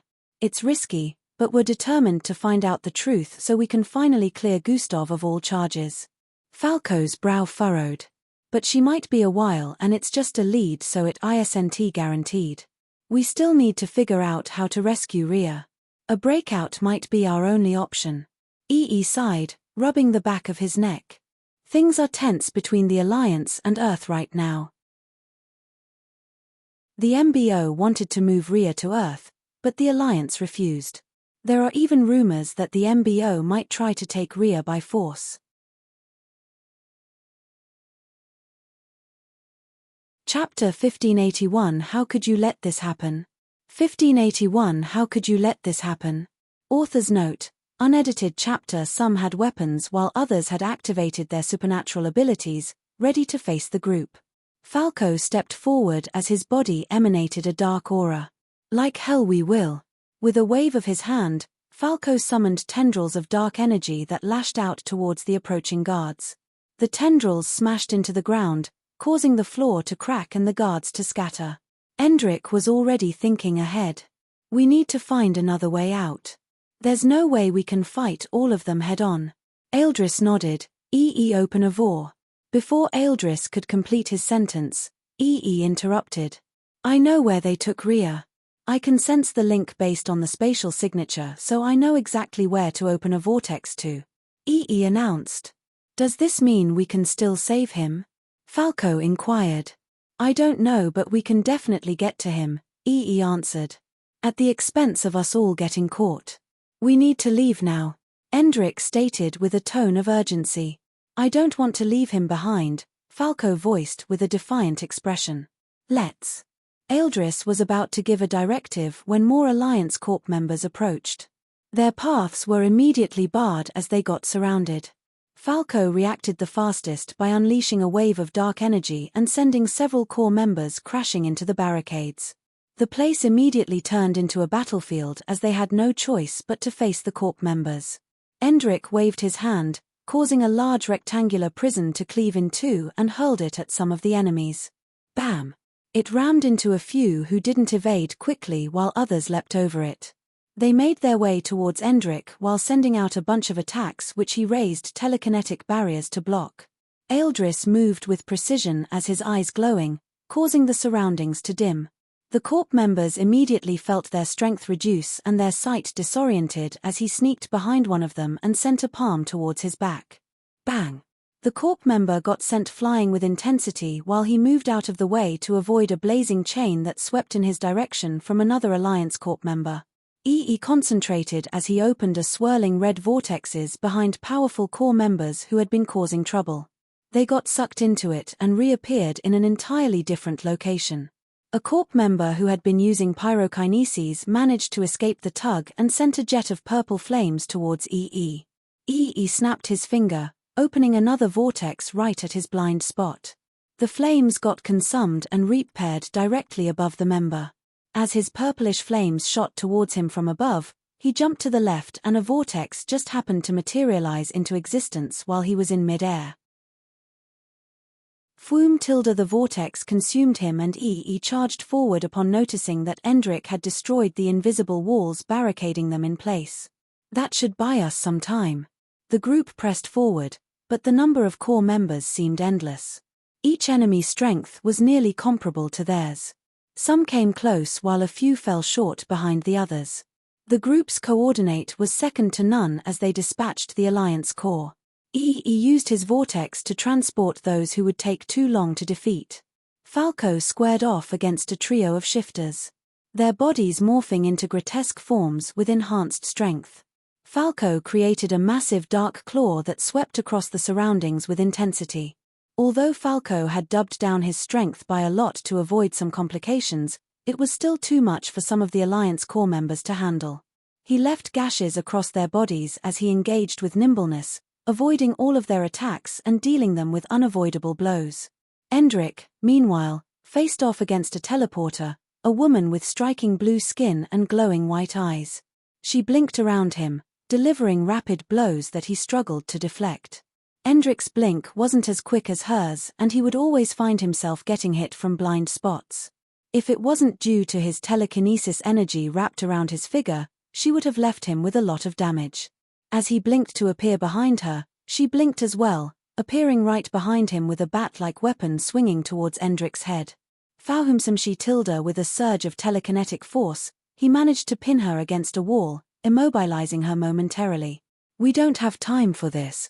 Eldris found himself surrounded by enemies as well. One turned the entire surroundings into a sea of water that reached the very top. Every one of them immediately found themselves underwater and struggling to move. You got him. A Corp member yelled as tendrils of water wrapped around Eldris. However, at this moment, Eldris suddenly summoned a palette of colors and the sea became polluted. Even the conjurer couldn't see as it darkened immediately with all sorts of colors. Eldris immediately took control of the water, causing it to spread in every direction. Fuhum tilde it swept the enemies away, leaving only 4 of them in the middle. We can't go after Rhea. We need to get to the ship now, Endrick yelled. They all understood the gravity of the situation. If they didn't leave now, they risked getting trapped in here and eventually captured. Everyone, get in. EE joined his ink-stud blued and middle finger together while twisting. A vortex instantly opened up. He wanted to get them straight to where their spacecraft was parked so they could leave. They jumped through the vortex, but instead of arriving at their intended destination, they found themselves in another part of the Alliance facility, completely surrounded by a new wave of core members. What the hell? How did we get here? Endrick questioned with a look of suspicion. Something's messing with the spatial energy here. It rerouted our travel, EE voiced with a look of disbelief. Damn it. Falco growled. We can't keep this up, Endrick panted. We need to find another way to leave. Before they could devise a new plan, an imposing figure emerged from the shadows. That is an Alliance leader. Axaroth. Endrick alerted the others with a look of concern. The alien before them, with an aura of immense power, had multiple limbs. He was tall and muscular, with skin that shimmered like polished metal and star-shaped patterns all over. His eyes shimmered with a gold glow as pressure spread from his every being. Good thing I just happened to be passing by. You've caused quite a disturbance, the leader said, his voice echoing with authority. But it all ends here. Axaroth raised a hand, and a wave of energy surged forward, ramming into the group and sending them sprawling. It almost seemed like their world had turned upside down at this moment. They didn't even get to see what hit them before it hit them. The person before them happened to be that much powerful. There was no doubt that he was on the level of an alpha-ranked mixed blood. Give up any thoughts of resistance or choose defy me and see how painful the rewards of such insolence will be, Axaroth stated with unparalleled confidence and power. Falco and Eldris were the first to recover, but their next attacks were easily deflected by a powerful energy shield Axaroth constructed. He pushed forward and a booming light pierced through the walls, shooting across space. Endrick had only invaded by a few inches or his head would have been disintegrated. Endrick focused his telekinesis energy to charge forward. This guy's too strong. Axaroth smiled coldly. You should have known better than to challenge the Alliance. Falco unleashed a concentrated blast of dark energy, aiming for the leader's head. But the attack was absorbed by the shield, and Axaroth retaliated with a beam of pure energy, striking Falco in the chest and knocking him sliding across the ground. Eldris attempted to use his ability to weaken the leader's attacks, but the sheer force of the energy being directed at them was too much. EE created a series of vortexes to try and trap the leader, but each one was effortlessly dismantled. The surroundings soon echoed with the sounds of struggle and combat. The walls, once pristine, were now marred with scorch marks and blood, evidence of the intense battle that had been raging. Falco, Endrick, Eldris, and EE were soon cornered but unyielding. Their resolve remained unbroken even in the face of Axaroth with his terrifying aura of dominance. Axaroth's voice boomed through the chaos, a warning laced with menace: resistance is futile. Surrender now. But the group was far from surrendering. Falco eyes burning with dark energy as he snarled, such arrogance. Bow to the sovereign of darkness. With a surge of power, he unleashed a torrent of dark energy that raced toward Axaroth. Axaroth's form flickered, vanishing and reappearing right in front of Falco with inhuman speed. You're done, he said coldly, stabbing his two fingers into Falco's eyes. Puchy tilde blood spurted from his eyes as Falco screamed in agony. Chapter 1582 Your Decision. Chapter 1582 Your Decision. Author's note. Unedited chapter. The hood was deep and shadowy, obscuring the face beneath, but as the figure drew closer, the faint outline of a mask could be seen. The mask was an intricate piece of craftsmanship, carved from obsidian and adorned with swirling patterns that glowed with an inner crimson light. The eyes of the mask were hollow voids, emanating a chilling glow that pierced through the darkness. As the figure descended further, the masked eyes seemed to scan the surroundings, instilling dread in all who met their gaze. Lightning crackled around the figure, dancing in colors of deep purple and blue, creating an electrifying display that illuminated the courtroom with flashes of unnatural light. The sound of the crackling energy was deafening, and the air buzzed with its intensity. With a final, thunderous crash, the figure broke through the hall's ceiling, landing with a resounding impact that shook the entire building. The floor beneath its feet cracked and splintered, and a shockwave of energy rippled outward, causing those nearby to stumble and fall. The figure stood tall and menacing in the center of the courtroom, its presence commanding immediate attention and fear. The robe continued to flow around it, defying gravity and logic, while the mask's glowing eyes surveyed the chaos it had wrought. "The Gustavo Alliance has come to retrieve our god," the figure announced in a deep and resonant voice that echoed through the hall like a death knell. As it spoke, the lightning above intensified, casting a surreal, apocalyptic light over the scene. The entire hall erupted into chaos.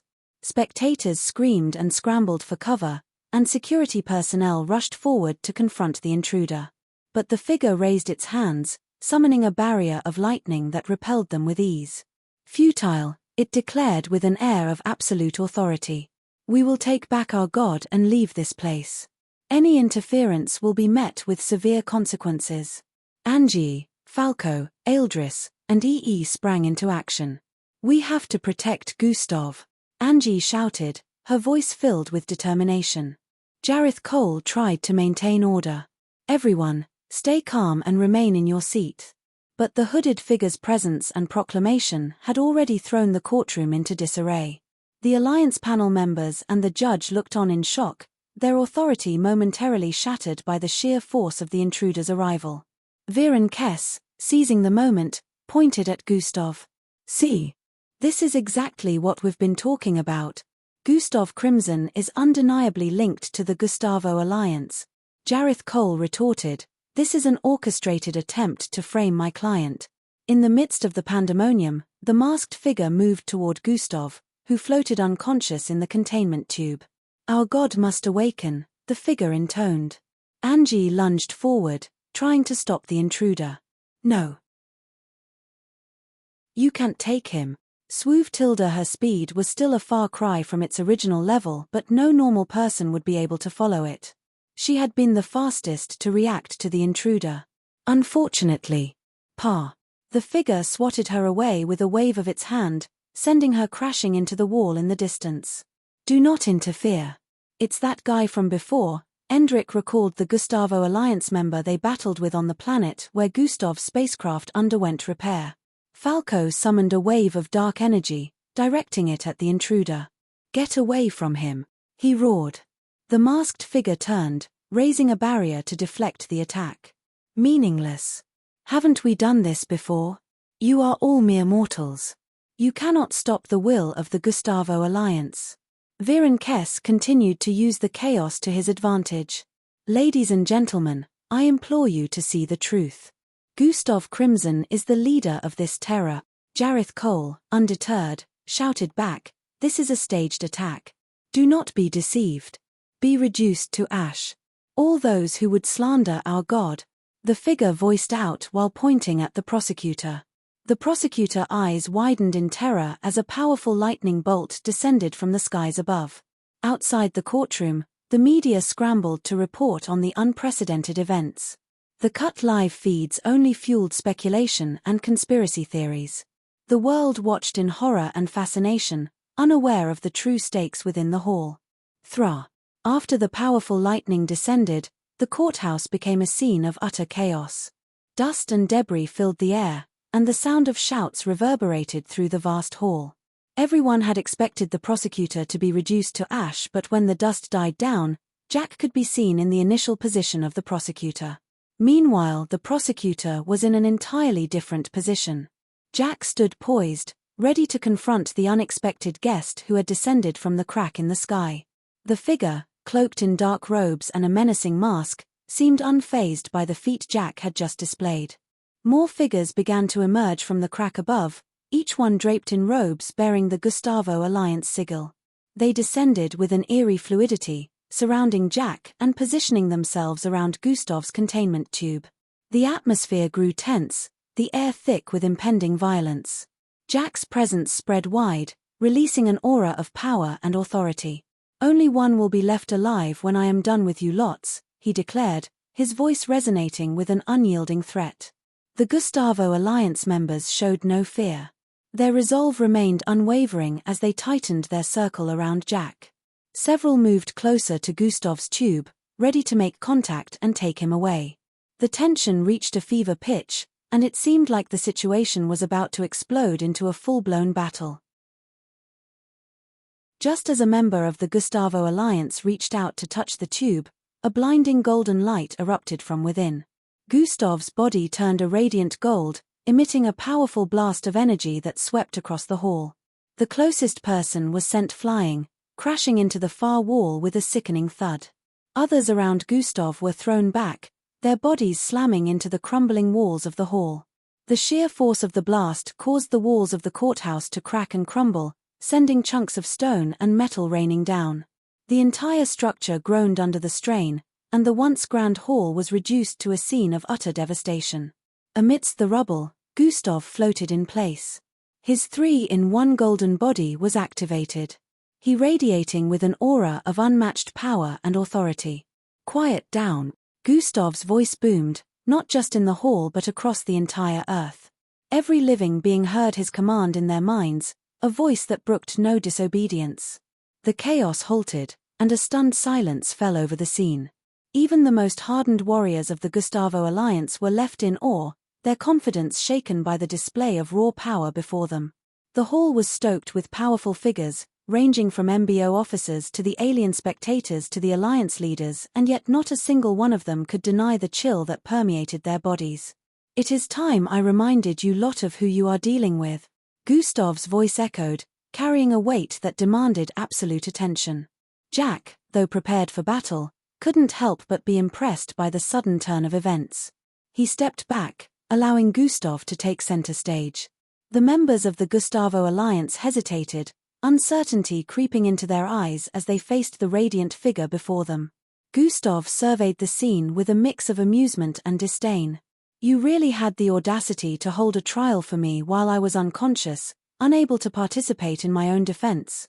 Gustav's voice was calm but carried a steely edge. One of the Alliance leaders sitting behind the judges, a stern-faced woman with crystalline eyes, stood and addressed him. "There is nothing wrong with proceeding so long as you were present, even in an unconscious state." Gustav's laughter rang out, deep and resonant, shaking the very ground beneath them. The earth trembled as if sharing in his mirth.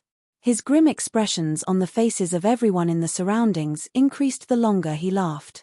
The prosecutor, seizing the moment, attempted to regain control. "You see, Your Honors, this is precisely the kind of behavior we are dealing with. Gustav is unpredictable, unstable, and dangerous. He uses his power recklessly." Before he could continue, Gustav raised a hand, and a wave of pinkish-red energy swept across the entire earth. The energy radiated from him in powerful surges, enveloping every living being. Instantly, everyone fell to their knees. Their wills were overwhelmed by the force of Gustav's cosmic superiority. "I will speak, and you will all listen." Gustav's voice echoed across the globe, resonating in the minds of every creature, human and alien alike. Silence fell over the courtroom, the only sound being the faint vibration of Gustav's energy. He took a deep breath and began to speak, his tone grave and contemplative. "You accuse me of heinous crimes, yet you fail to see the truth. I am not a good person. I have never claimed to be. Most of the acts I performed were not out of some misguided sense of heroism. No, they were for the handful of beings in this vast universe who mean something to me." Chapter 1583 You Are Weak. Chapter 1583 You Are Weak. Author's note. Unedited chapter. The courtroom still lay in ruins due to the cosmic power that had been unleashed within.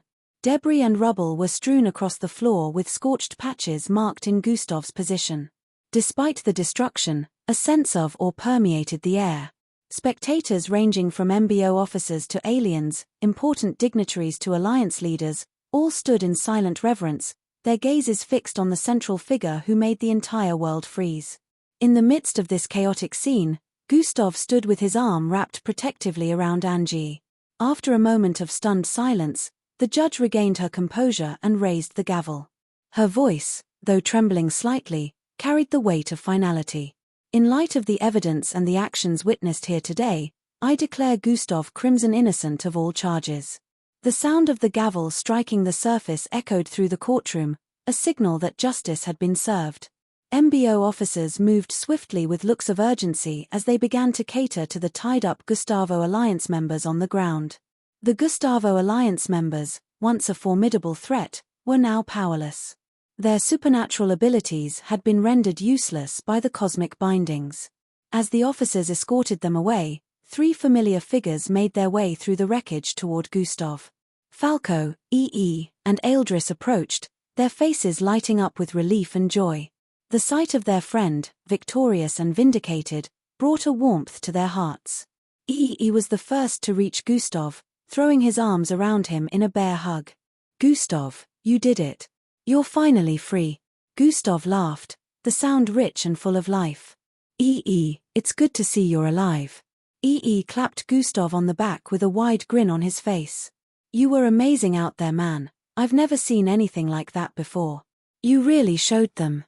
Eldris nodded in agreement, his eyes reflecting admiration. "You've always been strong, Gustav, but today, you were unstoppable. Are you truly the strongest now?" Falco was still in disbelief even though he was very happy about how it all turned out.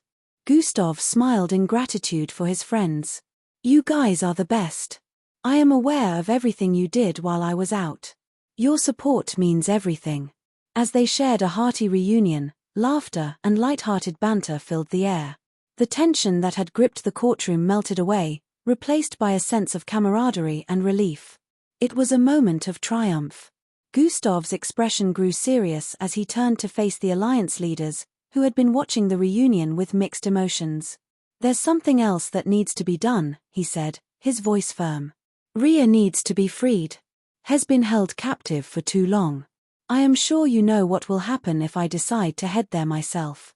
Leader 2 piercing blue eyes remained imposing as he responded.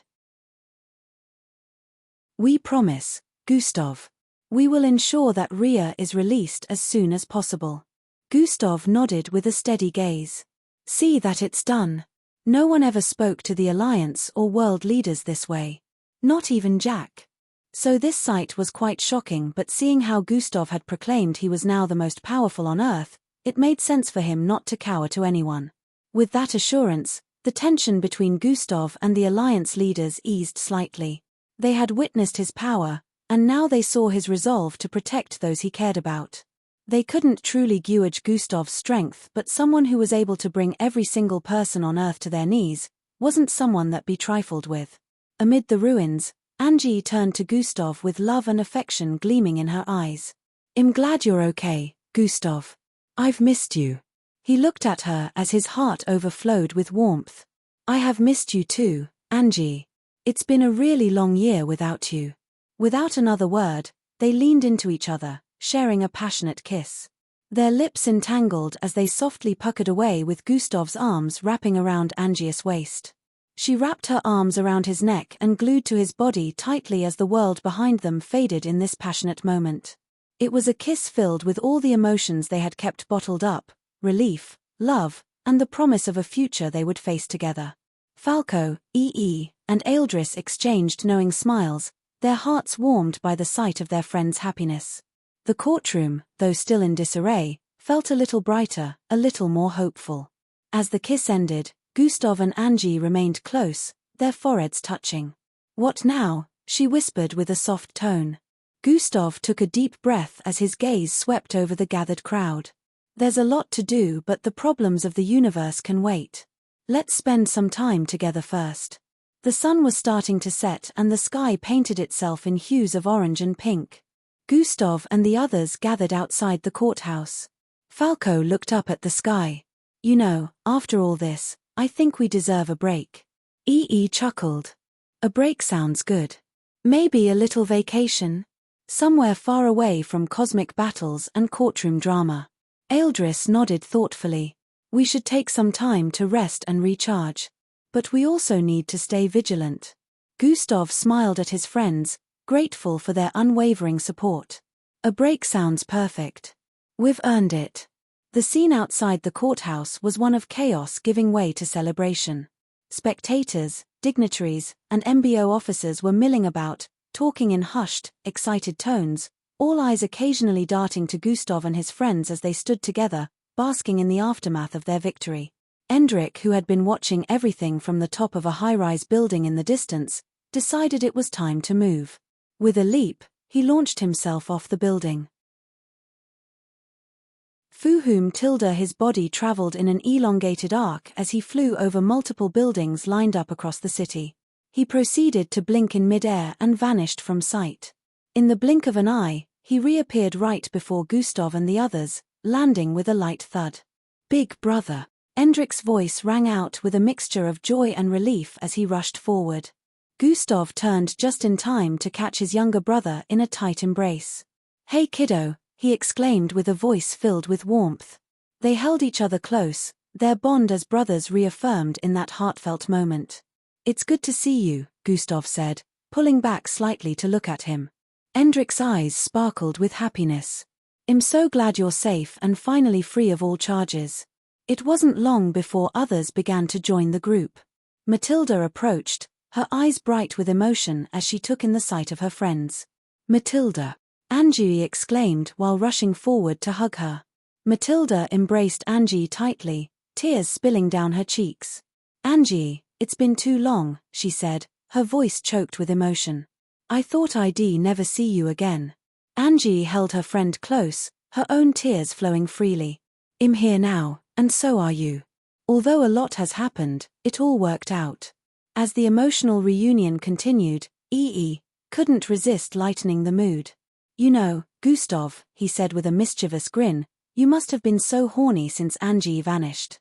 Must have been a long, dry spell for you. Did you make use of your left hand? That's wild, man." Gustav gave a light jab while laughter erupted from the group. The tension of the past days that Gustav's trial had brought was melting away in this moment. Even Gustav, who rarely indulged in such jokes, couldn't help but chuckle. Gustav shook his head with a smile. "But you're right. Having Angie back is more than I could have hoped for."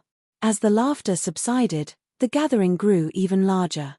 Empress Daria, the elder from planet Orion, Osius natives, the former alien child slave, and other witnesses who had testified to Gustav's innocence began to huddle around him. Their expressions were filled with gratitude and admiration. Empress Daria stepped forward with a friendly but authoritative bearing. "Gustav," she said with a melodic tone, "your actions in the past have saved not just yourself but countless others. You have my deepest thanks. The people of Abruikes will forever be grateful." Gustav nodded with a light smile. "Thank you, Empress Daria. Your support and testimony were invaluable. I truly appreciate it." The elder from planet Orion, a wizened being with eyes that seemed to hold the wisdom of the ages, nodded in agreement. "You have done great things, Gustav. We are honored to have stood by you." The alien child, with wide, curious eyes and a shy smile, approached and tugged at Gustav's sleeve. "Thank you once again, mister," the child said in a small voice. "Eloisa is free because of you. You made the bad people go away." Gustav squatted, meeting the child's gaze. "You're welcome," he said gently. "I'm glad I could help."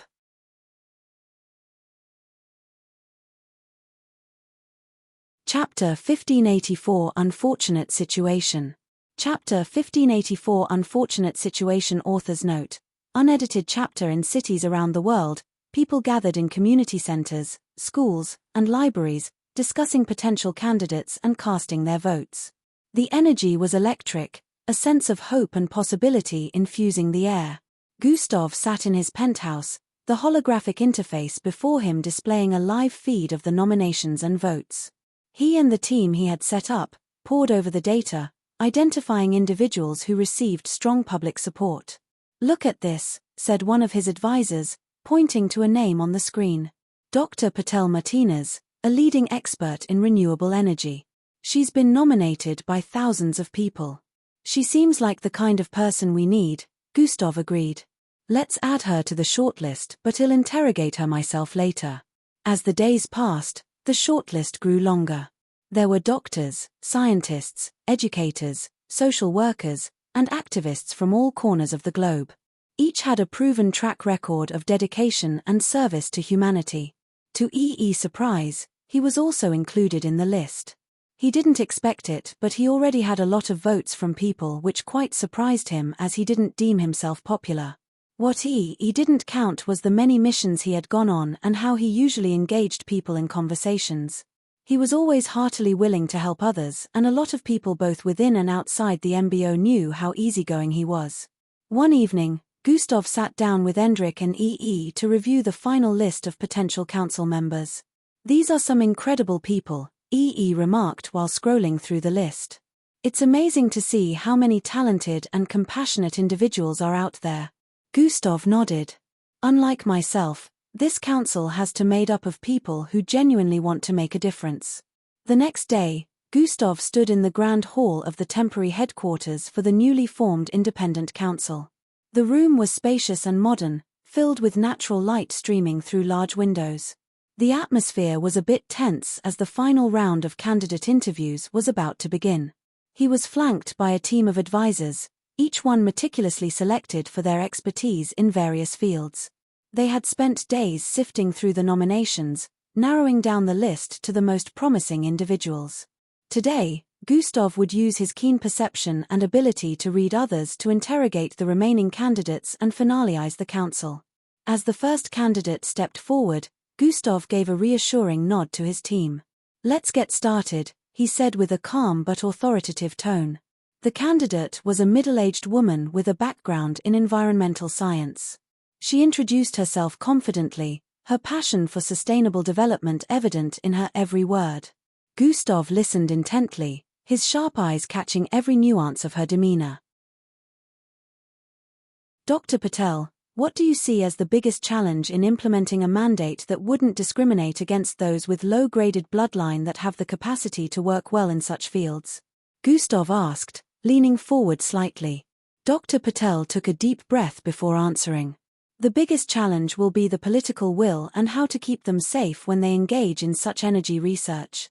The government might still be against it, so it will definitely require a lot of convincing to pass the bill. But I believe that's why we're here. We can really be the ones to make a difference." Gustav nodded, pleased with her answer. He could sense her sincerity and commitment. "Thank you, Dr. Patel. We'll be in touch." The next candidate was a young social worker named Aisha Kamara, who had been instrumental in several grassroots movements for education reform. Her eyes sparkled with determination as she spoke. "Gustav, I believe education is a major key to implementing and breaking a long cycle of unwarranted biases," Aisha said passionately. "If we can ensure that the children mentality is correct before they grow, we can avoid a lot of situations currently at play now. We can transform communities from the ground up since the society plays a huge part in grooming the personality of a child." Gustav smiled. "I agree, Aisha. What specific policies would you propose to make this a reality?" Aisha outlined a detailed plan, focusing on careful implemented teacher training and community involvement. One by one, the candidates came forward, each bringing their unique perspectives and expertise. Gustav's high perception allowed him to discern their true intentions, picking up on subtle cues that revealed their character. He weeded out those who seemed more interested in power than in serving the people, focusing instead on those whose hearts were truly in the right place. Among the candidates was EE, of course. He didn't need to interrogate EE, he knew exactly where his friend stood. EE's sense of justice and unwavering loyalty made him an obvious choice for the council. No matter how biased it may seem, Gustav wanted someone from his friend group to be amongst the candidates. If EE hadn't made the cut originally, he would have put Eldris in. After hours of rigorous interviews, Gustav and his team had their final list. 30 council members, each one vetted and chosen for their dedication, integrity, and expertise. Gustav stood before the gathered candidates. "Congratulations to each of you. You have been chosen not just for your skills, but for your commitment to changing the world. Together, we will usher in a new era." The news of the council members' selection spread like wildfire. Media outlets around the globe reported on the historic event, highlighting the diverse backgrounds and expertise of the chosen individuals. The public response was overwhelmingly positive, with people expressing renewed hope for the future. The Grand Hall was soon packed with journalists and cameras, ready to broadcast the council members' first public appearance. Gustav stood at the podium, looking out over the sea of eager faces. "Ladies and gentlemen, it is my honor to introduce the members of the Independent Council," he began. "Each of these individuals has been chosen for their dedication to justice, equality, and progress. They will be the voice of the voiceless, working tirelessly to address the challenges we face." One by one, the council members stepped forward to give their speeches. Dr. Patel was the first. "We stand at a critical juncture in history. We are committed to pushing for the political will necessary to make changes where anyone can pursue research related to scientifical and energy experimentations." Aisha Kamara followed, her eyes shining with determination. "Education is the foundation of a prosperous society. We will work to ensure that every child, regardless of their background, has access to everything they should. We will break the cycle of discrimination and unwarranted treatments and empower communities to thrive together." EE took the podium next, his presence commanding and resolute. "Corruption and inequality have plagued our world for far too long. We will clamp down on the societal differences between low and high-graded mixed bloods. We will eradicate corruption in government and ensure that no one is silenced or unjustly persecuted." The speeches continued, each council member articulating their vision and commitment. As the last speech concluded, Gustav returned to the podium. "This council represents a new beginning. We will work together to address the pressing issues of our time and build a future where justice, equality, and progress are the norm. Thank you for your support." The applause was thunderous, echoing through the grand hall. The world was watching, and the message was clear: change was coming. Over the next few days, the council members began their work in earnest. Meetings were held to outline their initial priorities, and subcommittees were formed to tackle specific issues. Gustav juggled his responsibilities with preparing for his postponed trip to Aegon. Once he had finished putting a couple of things in place, he would leave everything to the others and finally head for Aegon. "Can you believe how far we've come?" EE asked with a smile. "From fighting our way through battles to now shaping the future of the world." Gustav nodded. "It's surreal. Although, I don't care much for it, so you really have a lot of work ahead of you." "As do you, haha. Get back in one piece. In fact, I'll be heading to Aegon with you and you cannot refuse," EE chuckled. "The world is finally heading in the right direction," he added. "Let's see if it survives long enough to become something better," Gustav voiced with a straight look. Days later in Plankton City, a battle was ongoing between two powerful forces. Boom, boom, boom. They met in midair multiple times with thunderous clashes. The force of their blow caused a shockwave that rippled through the atmosphere, shaking the nearby buildings. They landed on the rooftop of a deserted skyscraper, the ground beneath them cracking from the impact. Without a word, they continued exchanging powerful blows as their fists collided with enough force to create sonic booms.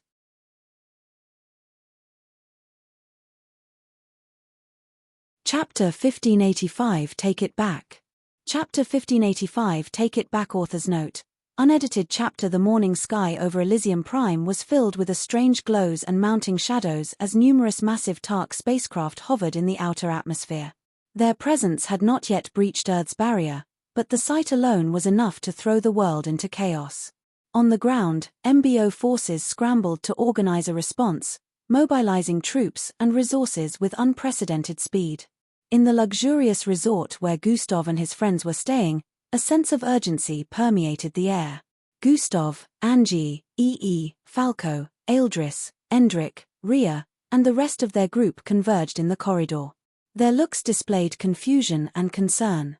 The corridor was already crowded with guests and staff, all whispering anxiously among themselves with some trying to get out. "What's going on?" Falco asked, looking around at the sea of worried faces. "Why are there so many ships up there?" "I don't know," EE replied as his brow furrowed. "But whatever it is, it can't be good."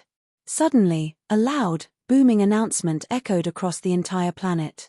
The voice was deep and commanding, reverberating through the air and capturing everyone's attention. It was coming from the Tark spacecraft. "We are the Tark's force. We have come to retrieve Gustav Crimson before any form of prosecution. Release him to us immediately, or we will declare war on Earth. Gasps and murmurs rippled through the crowd as the announcement continued. Gustav Crimson is to be handed over to the Tark's force at once.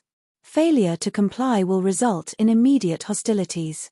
Gustav's eyes widened as he recognized the voice. Commander Urgril, the Tark's force commander he had met during his visit to Gohatark and the Tark-owned galaxy. Urgril had been a key figure in Gustav's journey, providing him with a spacecraft and essential supplies, as well as revealing crucial information about his past and the existence of the other time candidate. A slow smile spread across Gustav's face as he understood what was happening. The Tarks had come to stop his trial, but they had arrived days after it had ended. They had assumed the worst, believing that the trial wouldn't go in Gustav's favor, and were now trying to save him. Angie noticed Gustav's smile and nudged him. "Gustav, do you know what's going on?" Gustav nodded, his eyes twinkling with amusement. "Yes, Angie. The Tarks are here to rescue me. They thought I was still on trial and that things wouldn't end well." "Oh, it's that old dude," Endrik voiced upon recalling. Falco raised an eyebrow. "You know these guys?" Gustav chuckled. "Yes, I do. Commander Urgril is an old acquaintance. He helped Endrik and I a lot when we visited Gohatark." EE shook his head in disbelief. "Only you, Gustav. Only you would have alien friends showing up to rescue you." The announcement continued to play across the planet, the Tark's ultimatum sending shockwaves through the global population. People were scared and confused, unsure of what to make of this sudden threat. Gustav turned to everyone. "I need to go up there and talk to them. They don't know that the trial is over and that I was cleared of all charges." Angie grabbed his arm, her eyes filled with concern. "Be careful, Gustav. We don't know what will happen." Gustav squeezed her hand reassuringly. "It'll be fine. I just need to explain the situation to Urgril. He'll understand." Immediately after saying that, he vanished from the resort and reappeared high in Earth's upper atmosphere. The blue planet below and the dark void of space above framed the scene.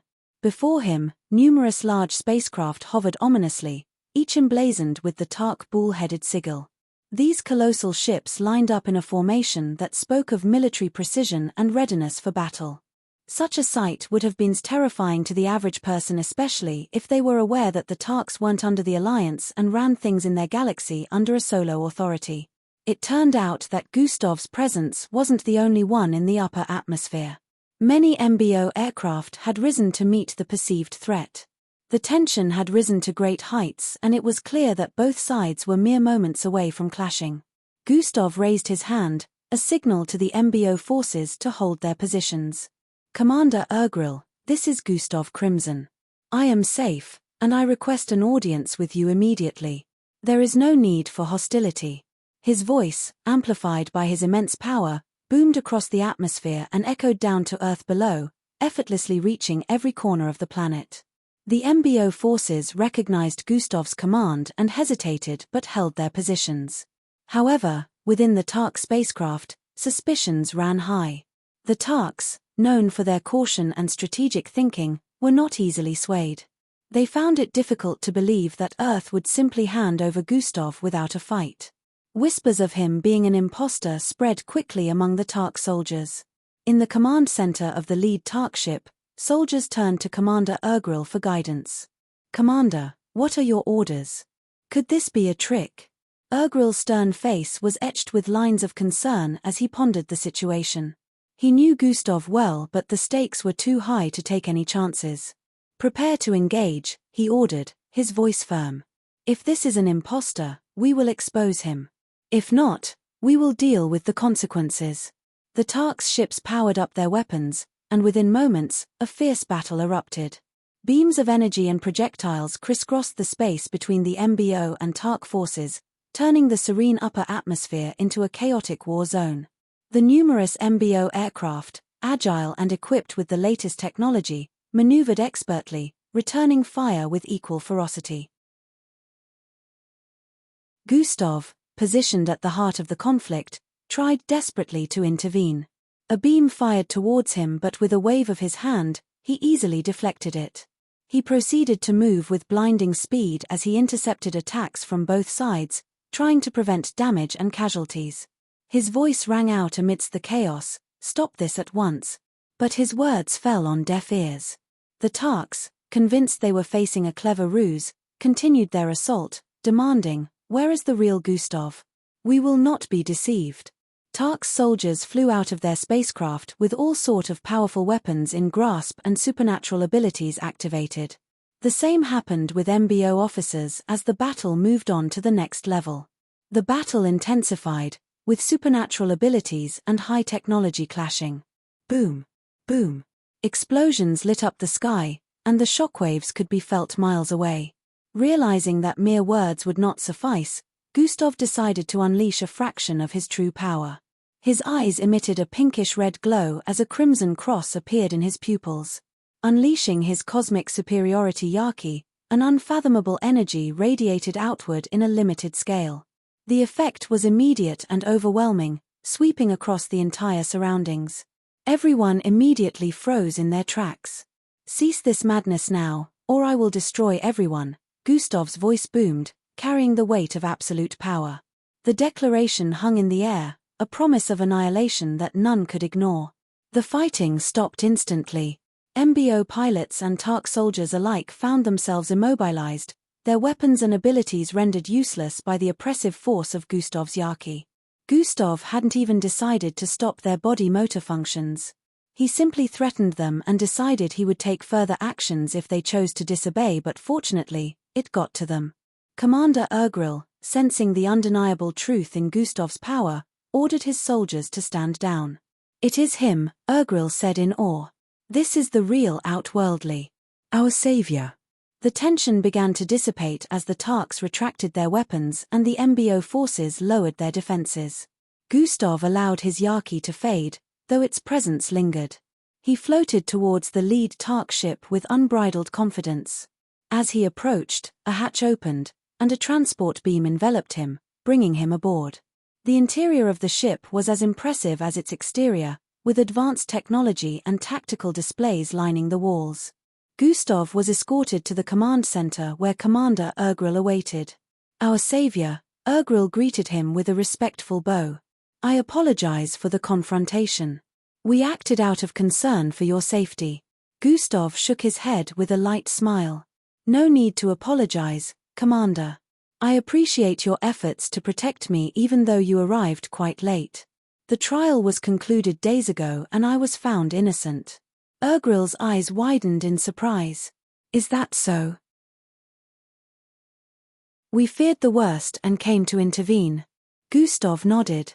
"Yes, and I am grateful for your concern. But there's no need for further hostilities. Earth's people are already on edge." Urgril sighed, visibly relieved. "Understood. We will withdraw our forces immediately and issue a formal apology to Earth." Turning to his communication officer, Urgril gave the order. Moments later, the Tark's new message was broadcast across the planet.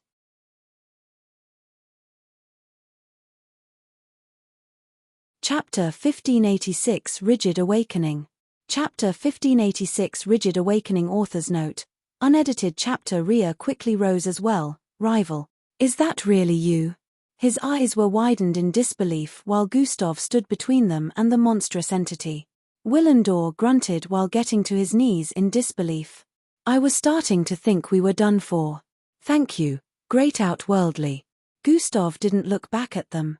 His eyes remained locked on the creature, his hand still raised as reddish-pink strands of cosmic energy crackled around him.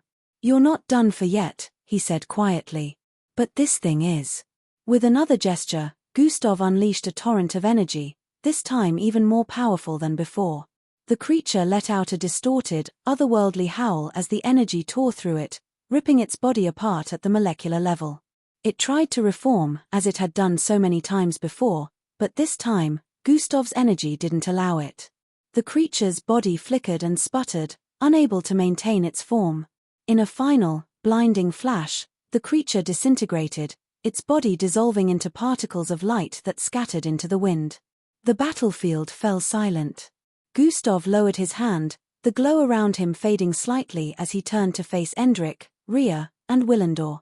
There was a calmness in his eyes, but also a deep, unspoken understanding that the battle was far from over. "Let's get that sword," Gustav said simply. "And get out of here. To be continued. SSS Gustav paused briefly, allowing his words to sink in. The spectators, still on their knees, listened with rapt attention, unable to tear their eyes away from the figure before them. "I care little for the rest of the world, but for those few, I would move mountains. It is for them that I have fought, bled, and sacrificed. Not for the applause or the accolades. Not to be branded a hero." Gustav's eyes scanned the faces before him, which were mostly filled with fear, before he continued. "The allegations against me are false. The crimes you claim I committed are fabrications. I am no saint, but neither am I the monster you make me out to be. My deeds, whether good or bad, were driven by my own motives, not by a desire to bring harm to the innocent." He let out a sigh, his gaze growing distant as he spoke of deeper truths. "The world is full of fools and greedy bastards. Those who are never satisfied with what they have. They seek to claim benefits wherever they can, trampling over anyone who stands in their way. This is the nature of living beings, selfish, insatiable, and short-sighted." The crowd was spellbound, unable to look away from Gustav's commanding presence. His words cut through them like a blade, forcing them to confront uncomfortable truths. "We live in a universe driven by greed and selfishness. You all scramble for power, for wealth, for status, without a thought for the consequences. You damned me because it was convenient, because it served your purposes. But now, you must face the reality, for I am no one to be trifled with." Gustav's golden aura flared brighter, casting long shadows across the courtroom. His eyes, filled with a deep wisdom and an even deeper sorrow, bored into those of the Alliance leaders. "You call for my trial, but I stand here today to put you all on trial. You accuse me of crimes, yet your hands are far from clean. You seek to use me as a scapegoat for your own failures and fears. But I will not be your pawn." The Alliance leaders exchanged uneasy glances, their confidence wavering under the weight of Gustav's words. Even Viren Kess, who had been so sure of his victory, seemed at a loss for words. Gustav continued, his voice steady and unyielding. "You must understand that the universe does not revolve around your petty squabbles and power plays. There are greater threats out there, forces that seek to annihilate us. Forces that I am giving my all to face. Forces that should be focused on, and yet your sight's blurred from greed." He paused, looking around the hall, at the judges, the spectators, and his allies. "I do not seek your approval nor your forgiveness nor your hero beliefs. I seek only to protect those who matter to me, and if that makes me a villain in your eyes, so be it. But know this, I will not bow to your judgment." The hall remained in stunned silence as Gustav's words hung heavy. It wasn't like they could speak even if they wanted to. "Let me tell you a story," Gustav began, his voice resonant and clear. "A story of a boy who was always a loser, always at the bottom. He was laughed at, mocked, and pushed around. He had nothing. No power, no influence, no friends. Just a dream that someday, somehow, things would change. He paused briefly once more while hovering around. Then, one day, everything did change," Gustav continued. "An unexpected stroke of fortune brought me power beyond my wildest dreams. But I hid it. I kept it a secret because I knew the greed of people. I knew that if they discovered what I was capable of, they would come for me. And so, I waited.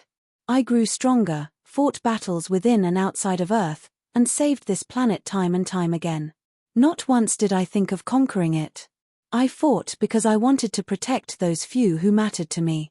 Gustav's gaze hardened, and he spoke with more intensity. "I was skeptical about revealing that I had many bloodlines and could extract bloodlines from mixed bloods. I knew what that kind of power would do to people. But I believed that one day, I would be powerful enough to no longer need to hide it." He raised his hand, and a glowing orb appeared, the sacred jewel. "And yet, here we are.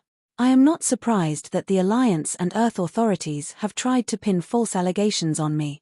They want to dissect me, take my power for themselves and their selfish gains." With a flick of his wrist, The orb projected a holographic image. The footage played out before the stunned crowd, showing scientists discussing their plans for Gustav once he was found guilty. And once Hez declared guilty, we'll finally have him, one scientist said, his voice dripping with anticipation. We can dissect him, unlock his secrets, and take his power for ourselves. Another scientist chimed in, the world government wants a big cut of the pie, but they'll let us do the dirty work. It's a win-win for them. The alliance leaders and the judges struggled against the hold of Gustav's cosmic superiority, their faces contorted in frustration. But they were powerless. The footage continued to play out all across the world. Everyone could clearly see how these scientists spoke of him like he was some kind of resource. They added that the world government had their eyes on Gustav since he saved the Earth from young Joe, and now Gustav had finally given them the chance to legally turn him into their specimen. The entire world had watched, and the truth was now undeniable. The allegations against Gustav were false, fabricated to serve the greedy ambitions of a few. Gustav looked around the room. Time and time again, I tried to give living creatures the benefit of the doubt. I believed that maybe, just maybe, they could change. But all you have proven is that you cannot.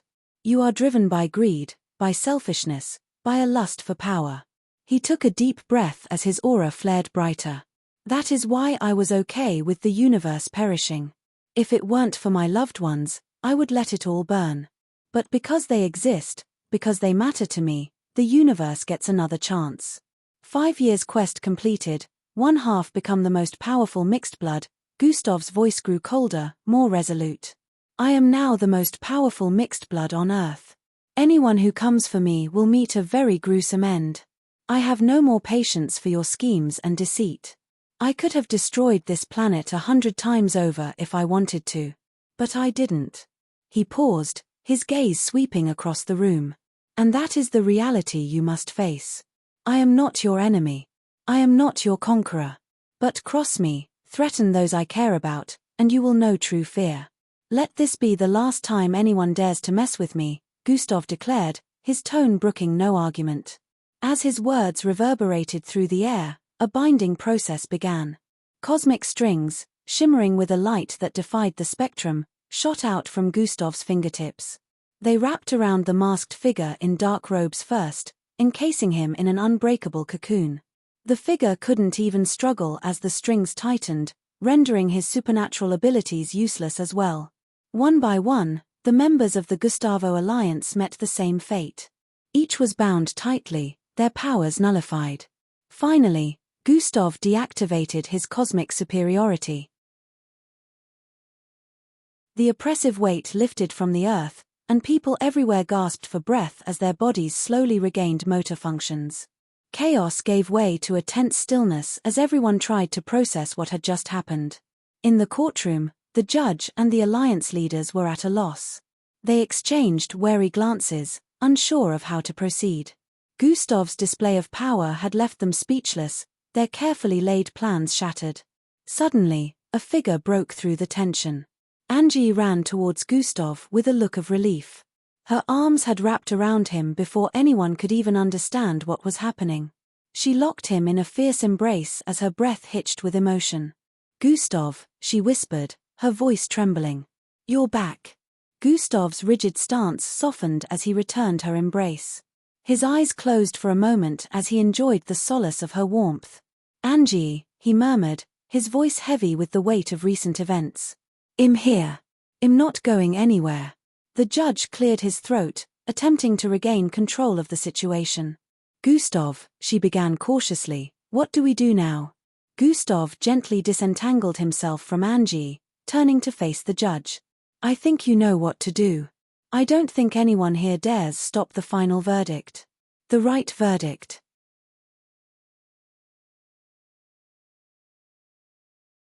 Chapter 1587 Who Took the Sword?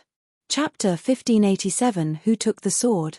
Author's note, unedited chapter. The other half of the ground trembled beneath them as the sword disappeared, leaving Gustav standing in stunned silence, his outstretched hand still hovering where the sword had been moments before. Endrik stared at the empty space where the sword had been. It's gone, he whispered in confusion. The battlefield fell silent once more, but the tension hung heavy in the air. Gustav lowered his hand slowly as his eyes flashed with a hint of killing intent. Who took it? The scene here was one of utter devastation. Half of the world had been destroyed. What was left of the terrain was pointy broken landscape, dotted with deep craters and gaping fissures that stretched into the distance. Dark clouds of dust and debris still hung in the air, drifting slowly as though time itself had been fractured. The only sound was the faint crackling of energy dissipating into the void. Gustav hovered in the air with his glowing eyes fixed on the place where the sword had been. His fists tightened as he replayed the moment in his mind. Just when he was about to take hold of the sword, to claim what was rightfully his, the crack had opened like a tear in reality itself. The sword had been pulled through it before he could react, disappearing into the void. Around him, the others Endrik, Rhea, and Willendor stood in stunned silence, each processing the enormity of what had just occurred. The battle had drained them all, and now they were left with more questions than answers. They had come all this way, fought so hard, and in the end, the sword had slipped through their fingers. Gustav's voice cut through the stillness like a blade. The sword, the dark crack. Nocturnes is still sealed. He shouldn't be able to do anything like this unless a premonition is at play. Endrik looked up at his brother, his brow furrowed in confusion. I don't know, Gustav. It doesn't make sense. He wiped the sweat from his face, his expression one of exhaustion and uncertainty. Rhea and I have been away for months, searching for the sword. We had no idea anything like this would happen. The Death Angel, the crack, none of it was anticipated. Rhea, who stood a little distance away, shook his head. His voice carried a similar note of concern. We've been in the farthest reaches of the outer galaxies. We've been so focused on finding the sword that we weren't aware of what was happening elsewhere. He glanced at the empty space where the sword had been, his brow creased. But something about this feels wrong, rival. Gustav sighed with a slightly disturbed look. He had felt the connection with the sword the moment had arrived. It had called out to him, responded to his presence like a long-lost part of his soul. Besides the fragments, it was the final piece he needed to restore his full power as the outworldly, but now it was gone.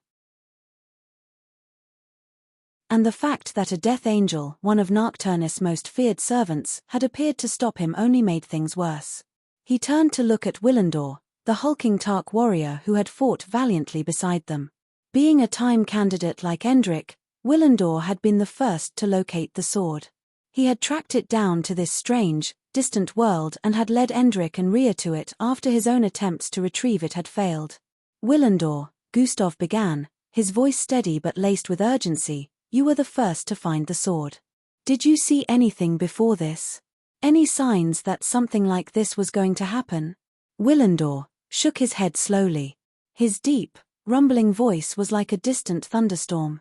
No, outworldly, he said, his tone respectful yet firm. When I found the sword, it was heavily guarded by those beings we fought earlier, the ones that merged into that creature. He gestured to the remnants of the battle, where the spiritual entities had been before fusing into one. I tried for weeks to retrieve it, but the closer I got, the more it resisted me. At that time I didn't know it needed its owner. He paused, his expression hardening. But there was no sign of a Death Angel. This was unexpected. Gustav's thoughts raced as he processed the information. The sword couldn't be pulled out or wielded by anyone besides himself. It was obvious that they had only interfered because they knew it was a much-required key to regaining his full power. The crack, the Death Angel, these were not part of the natural order of things. Nocturnes was still sealed away, trapped in his dimension and further enforced by the comic webs that Gustav had created long ago. He shouldn't have been able to affect anything in the mortal plane unless a premonition was ongoing. I wouldn't have been able to pinpoint the sword's location without the three of you finding it first, Gustav admitted, his voice heavy with the weight of the situation. But now that it's gone, we need answers. Fast. Endrik rubbed the back of his neck, his mind still trying to wrap itself around the events that had unfolded. There's only one being that might have any idea what's going on, he said slowly, his gaze shifting toward the trapped Death Angel. The creature hung there, pinned by the glowing red cross that Gustav had summoned during the battle. Its hollow, glowing eyes stared out at them with unrelenting malice, and the aura of death that surrounded it seemed to pulse in rhythm with its shallow breaths. Rhea frowned, crossing his arms. That thing. He glanced at Endrik, then at the others. That thing only serves Falco's crazy father. It's not going to tell us anything useful. Besides, it doesn't even speak our language. Endrik nodded grimly. It speaks the language of the Celestials, he replied. But that doesn't matter to the outworldly. Gustav's eyes narrowed, and without hesitation, he floated toward the trapped Death Angel. The creature, still pinned to the ground by the red cross, twitched slightly, its cracked wings shifting as it watched him approach. The ash-like skin that covered its body continued to crumble, yet it remained defiant, the hollow voids where its eyes should have been glowing faintly. Gustav landed softly in front of the creature, his gaze unrelenting. "I don't need it to speak our language," he said, his voice cold and authoritative. He moved closer, his hand outstretched toward the creature's charred face. "I'll get the answers myself." The Death Angel let out a low, guttural hiss, its hollow mouth opening slightly as it rasped in the ancient language of the Celestials. Though the words were unintelligible to the others, Gustav understood every syllable. "The great Nocturnes will return," the Death Angel rasped, its voice echoing like the scraping of bones. "You cannot stop him. His power is eternal, and his time is near. You are nothing compared to him, outworldly. You will fall." Gustav's eyes flashed with a dangerous glint. He wasn't here for its praise of Nocturnes. "I didn't ask for a prophecy," he growled. "I asked where the sword went. Tell me where he took it, or I'll make sure you wish you had." The Death Angel's hollow eyes glowed brighter for a moment as it let out a dark, mocking laugh. "You think you can stop him," it sneered. "Praise be to Nocturnes. Nocturnes is eternal. His reach stretches across galaxies, even in his imprisonment. You are nothing but a fragment of what you once were. You will never." Before it could finish, Gustav grabbed the creature by the head, his fingers digging into its charred skin with a crushing grip. The Death Angel let out a sharp, hissing breath, but it was powerless to resist. "I don't need to hear any more of this," Gustav said coldly, his voice as sharp as steel. "I'll get the information myself." Without another word, Gustav began to siphon the creature's memories, forcing his way into its mind with ruthless efficiency. The Death Angel's body trembled under his touch, its wings twitching as Gustav probed deeper into its consciousness. The memories were fragmented, chaotic, and shrouded in darkness, but Gustav pushed through the fog, searching for the answers he needed. Some parts of the Death Angel's mind were blacked out, hidden behind layers of shadow that even Gustav couldn't penetrate. But what he found was enough to make his blood run cold. Amid the fragmented memories, he saw a humanoid figure, having a dialogue with the Death Angel on its way here. The memory was hazy, but Gustav could tell that the figure had triggered the event that caused the sword to disappear into the dark crack. A human had somehow manipulated the cosmic forces at play. Gustav's eyes widened in disbelief as he delved deeper. The situation was worse than he had feared. Nocturnes hadn't directly taken the sword. A human had caused this phenomenon, and that raised far more questions than it answered. But there was more.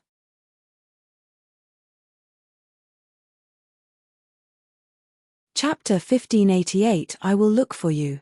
Chapter 1588 I Will Look For You. Author's note. Unedited chapter. In another memory, Gustav saw the moment the Death Angel had escaped its prison on Earth. The seals that had been placed to trap it were broken. Something catastrophic had happened on Earth, something big enough to release the creature. Finally, Gustav let go of the Death Angel's head, stepping back as the creature slumped in defeat, its wings hanging limply by its sides. It was still trapped, but it had no more fight left in it. Endrik and the others rushed forward, sensing that Gustav had uncovered something important. "What did you find?" Endrik asked, his voice filled with concern. Gustav turned to them, his expression grim. "The sword was taken by someone who looked human," he said, his voice tight with disbelief. "I don't know how or why, but that's who the Death Angel had contact with. Falco's father wasn't directly involved. Ria's eyes widened in shock. A human? How could there's more? Gustav interrupted, his voice darkening. The Death Angel was freed because something terrible happened on Earth. Endrik's face paled. Something on Earth. Gustav's expression hardened. We need to get back to Earth. Now. SS Gustav nodded in understanding. So no powers. Yes. Don't channel at all. They began their descent, using the rough edges of the chasm to slowly make their way down. The walls of the crater were uneven, with sharp protrusions and narrow ledges that offered precarious footing. They jumped from one protrusion to the next, each movement calculated and deliberate. The descent was slow and treacherous. The deeper they went, the more intense the heat became, and the glow from the magma pits below grew brighter. Inasmuch as Miss Amy had told Gustav not to channel his bloodline, he was still very much unaffected by this level of heat. A normal mixed blood would have been toast by now, but Gustav still had inbuilt durability. How deep do you think this goes? Gustav asked while maintaining a steady gaze. It's hard to say, Miss Amy replied, her voice calm and steady. But it might take a while. As they continued to descend, the walls of the chasm seemed to close in around them. The air grew thicker and more oppressive. The glow from the magma pits illuminated the rocky surfaces, casting a reddish hue that made the entire scene feel surreal. Gustav glanced over at Miss Amy, who moved with ease. You seem to know your way around here, he remarked. I've had some time to explore, she said with a faint smile.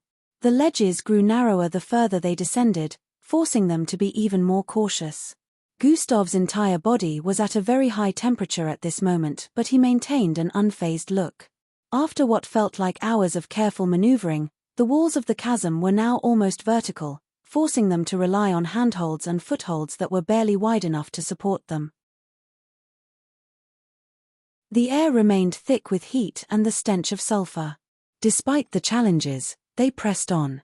The glow from the magma pits made the rocky surfaces appear almost molten. Watch your step, Miss Amy cautioned as they approached a particularly narrow ledge. One wrong move and we could fall, and you'd have to use energy which could cause a split. Gustav nodded as he carefully navigated the narrow path. His fingers clung to the rough rock as he maintained his balance. The ledge was barely wide enough to support them, and the heat from the magma pits below was becoming unbearable for his special-made outfit. The walls of the chasm seemed to pulse with a rhythmic energy. Miss Amy and Gustav continued their descent into the chasm. The journey had been ongoing for 12 hours at this point, and they were still at it. The terrain was a mix of narrow ledges, steep drops, and jagged rocks. Sometimes the edges were sloppy enough for them to walk down, but other times they had to jump from one protrusion to the next. Each step brought them closer to the heart of the desolate planet, and the bubbling sound of magma below grew louder, accompanied by an increasing heat that would have been unbearable for anyone else. Despite the oppressive environment, Gustav and Miss Amy powerful bodies remained unaffected by the extreme conditions. The glow from the magma pits made the entire descent feel like a journey into the underworld. It almost sounds like the planet is breathing. Gustav voiced. The core of a planet is a place of immense energy. It feels alive because we're getting closer, Miss Amy responded without coming to a stop. Gustav looked around as his face was illuminated with red glow. I've been thinking about the Slarkovs. They must have had some way of predicting this catastrophe. But how did they know it would happen? Miss Amy considered his question while they kept stepping forward.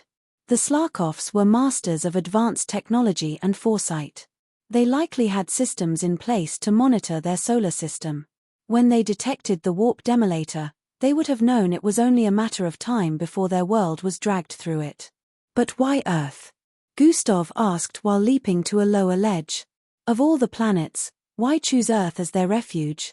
Miss Amy moved almost like she was floating while answering Gustav. They must have seen some kind of potential on Earth. If there's more to it, I have a feeling you'll find out down there, Gustav nodded thoughtfully. They sure had everyone fooled.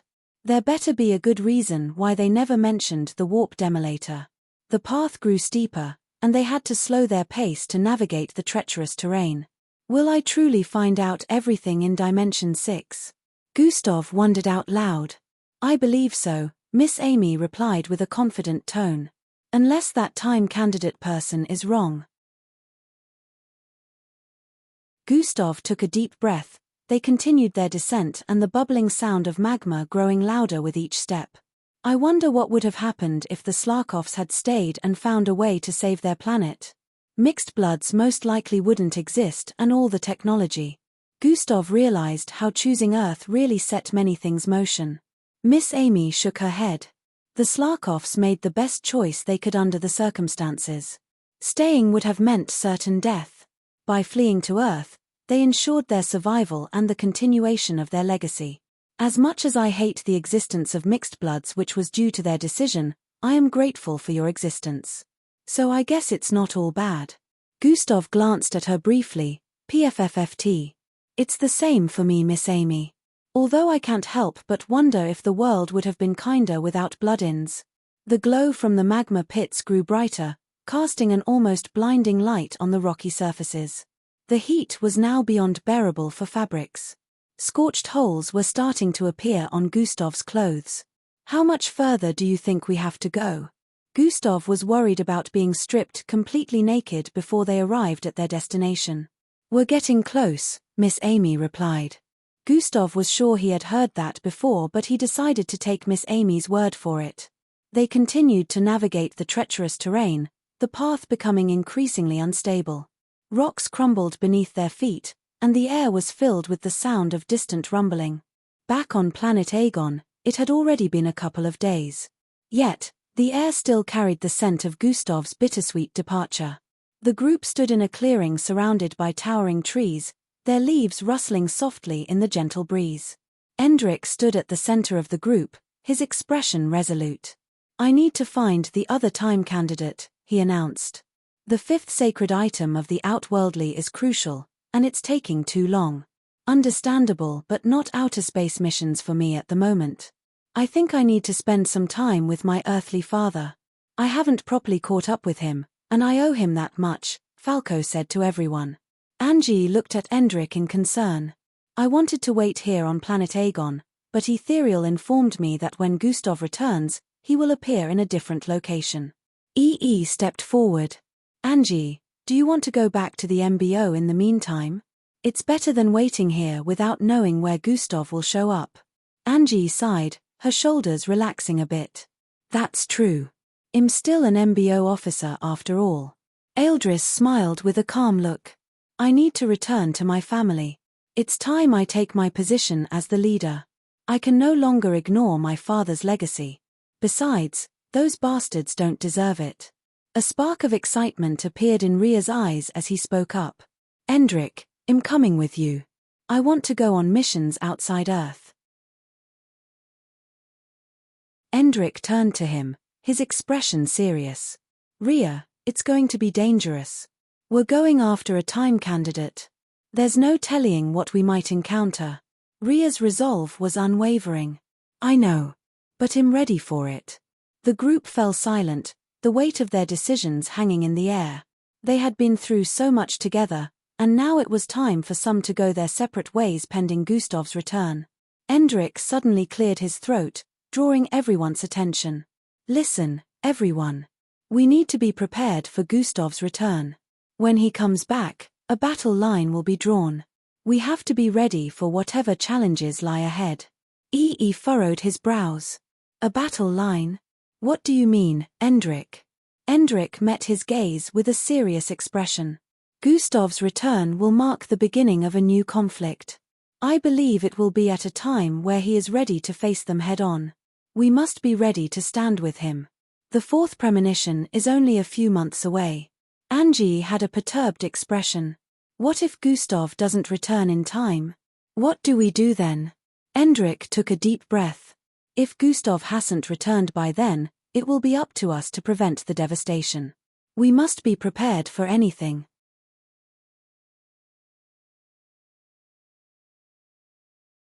Chapter 1589 On the Run. Chapter 1589 On the Run. Author's note.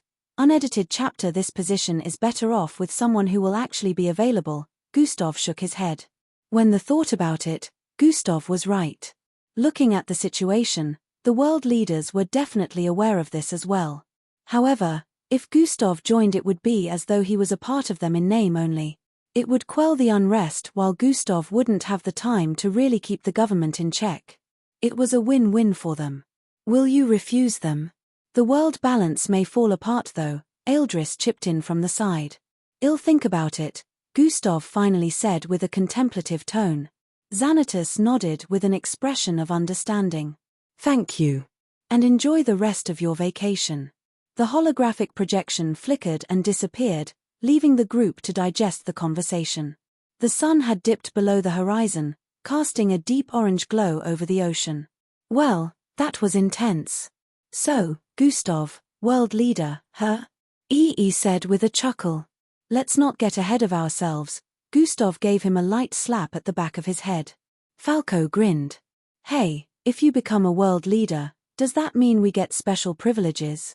The place soon erupted with laughter as they kept talking about this all through the night. Gustav and the others finally returned to Plankton City the next day. As they made their way through the airport, a swarm of reporters descended upon them, eager to get a word from Gustav.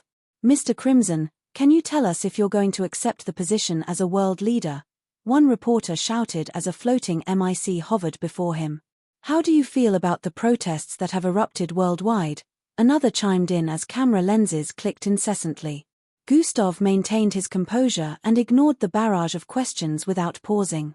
His friends formed a protective barrier around him, ensuring that the reporters couldn't get too close. Angie stayed particularly close with a straight expression. The group got into hover cars that was already waiting for them and waved each other goodbye. It was time for them all to get back to their families after the last week vacation. They would rendezvous later at Estes Place. Besides Matilda and Empress Daria, Gustav and Endrik were the only ones who left together. They finally reached a luxurious penthouse Gustav had booked. Since he cleared his name, he hadn't returned to the MBO. The penthouse was spacious and elegantly furnished, with large windows offering a panoramic view of the cityscape. Soft lighting and minimalist decor added to the serene atmosphere, providing a perfect retreat from the chaos outside. Once inside, Gustav let out a deep sigh of relief. Finally away from all the pestering, he said while looking around the familiar surroundings. What do you intend to do now, big brother? Endrik inquired. Preparations.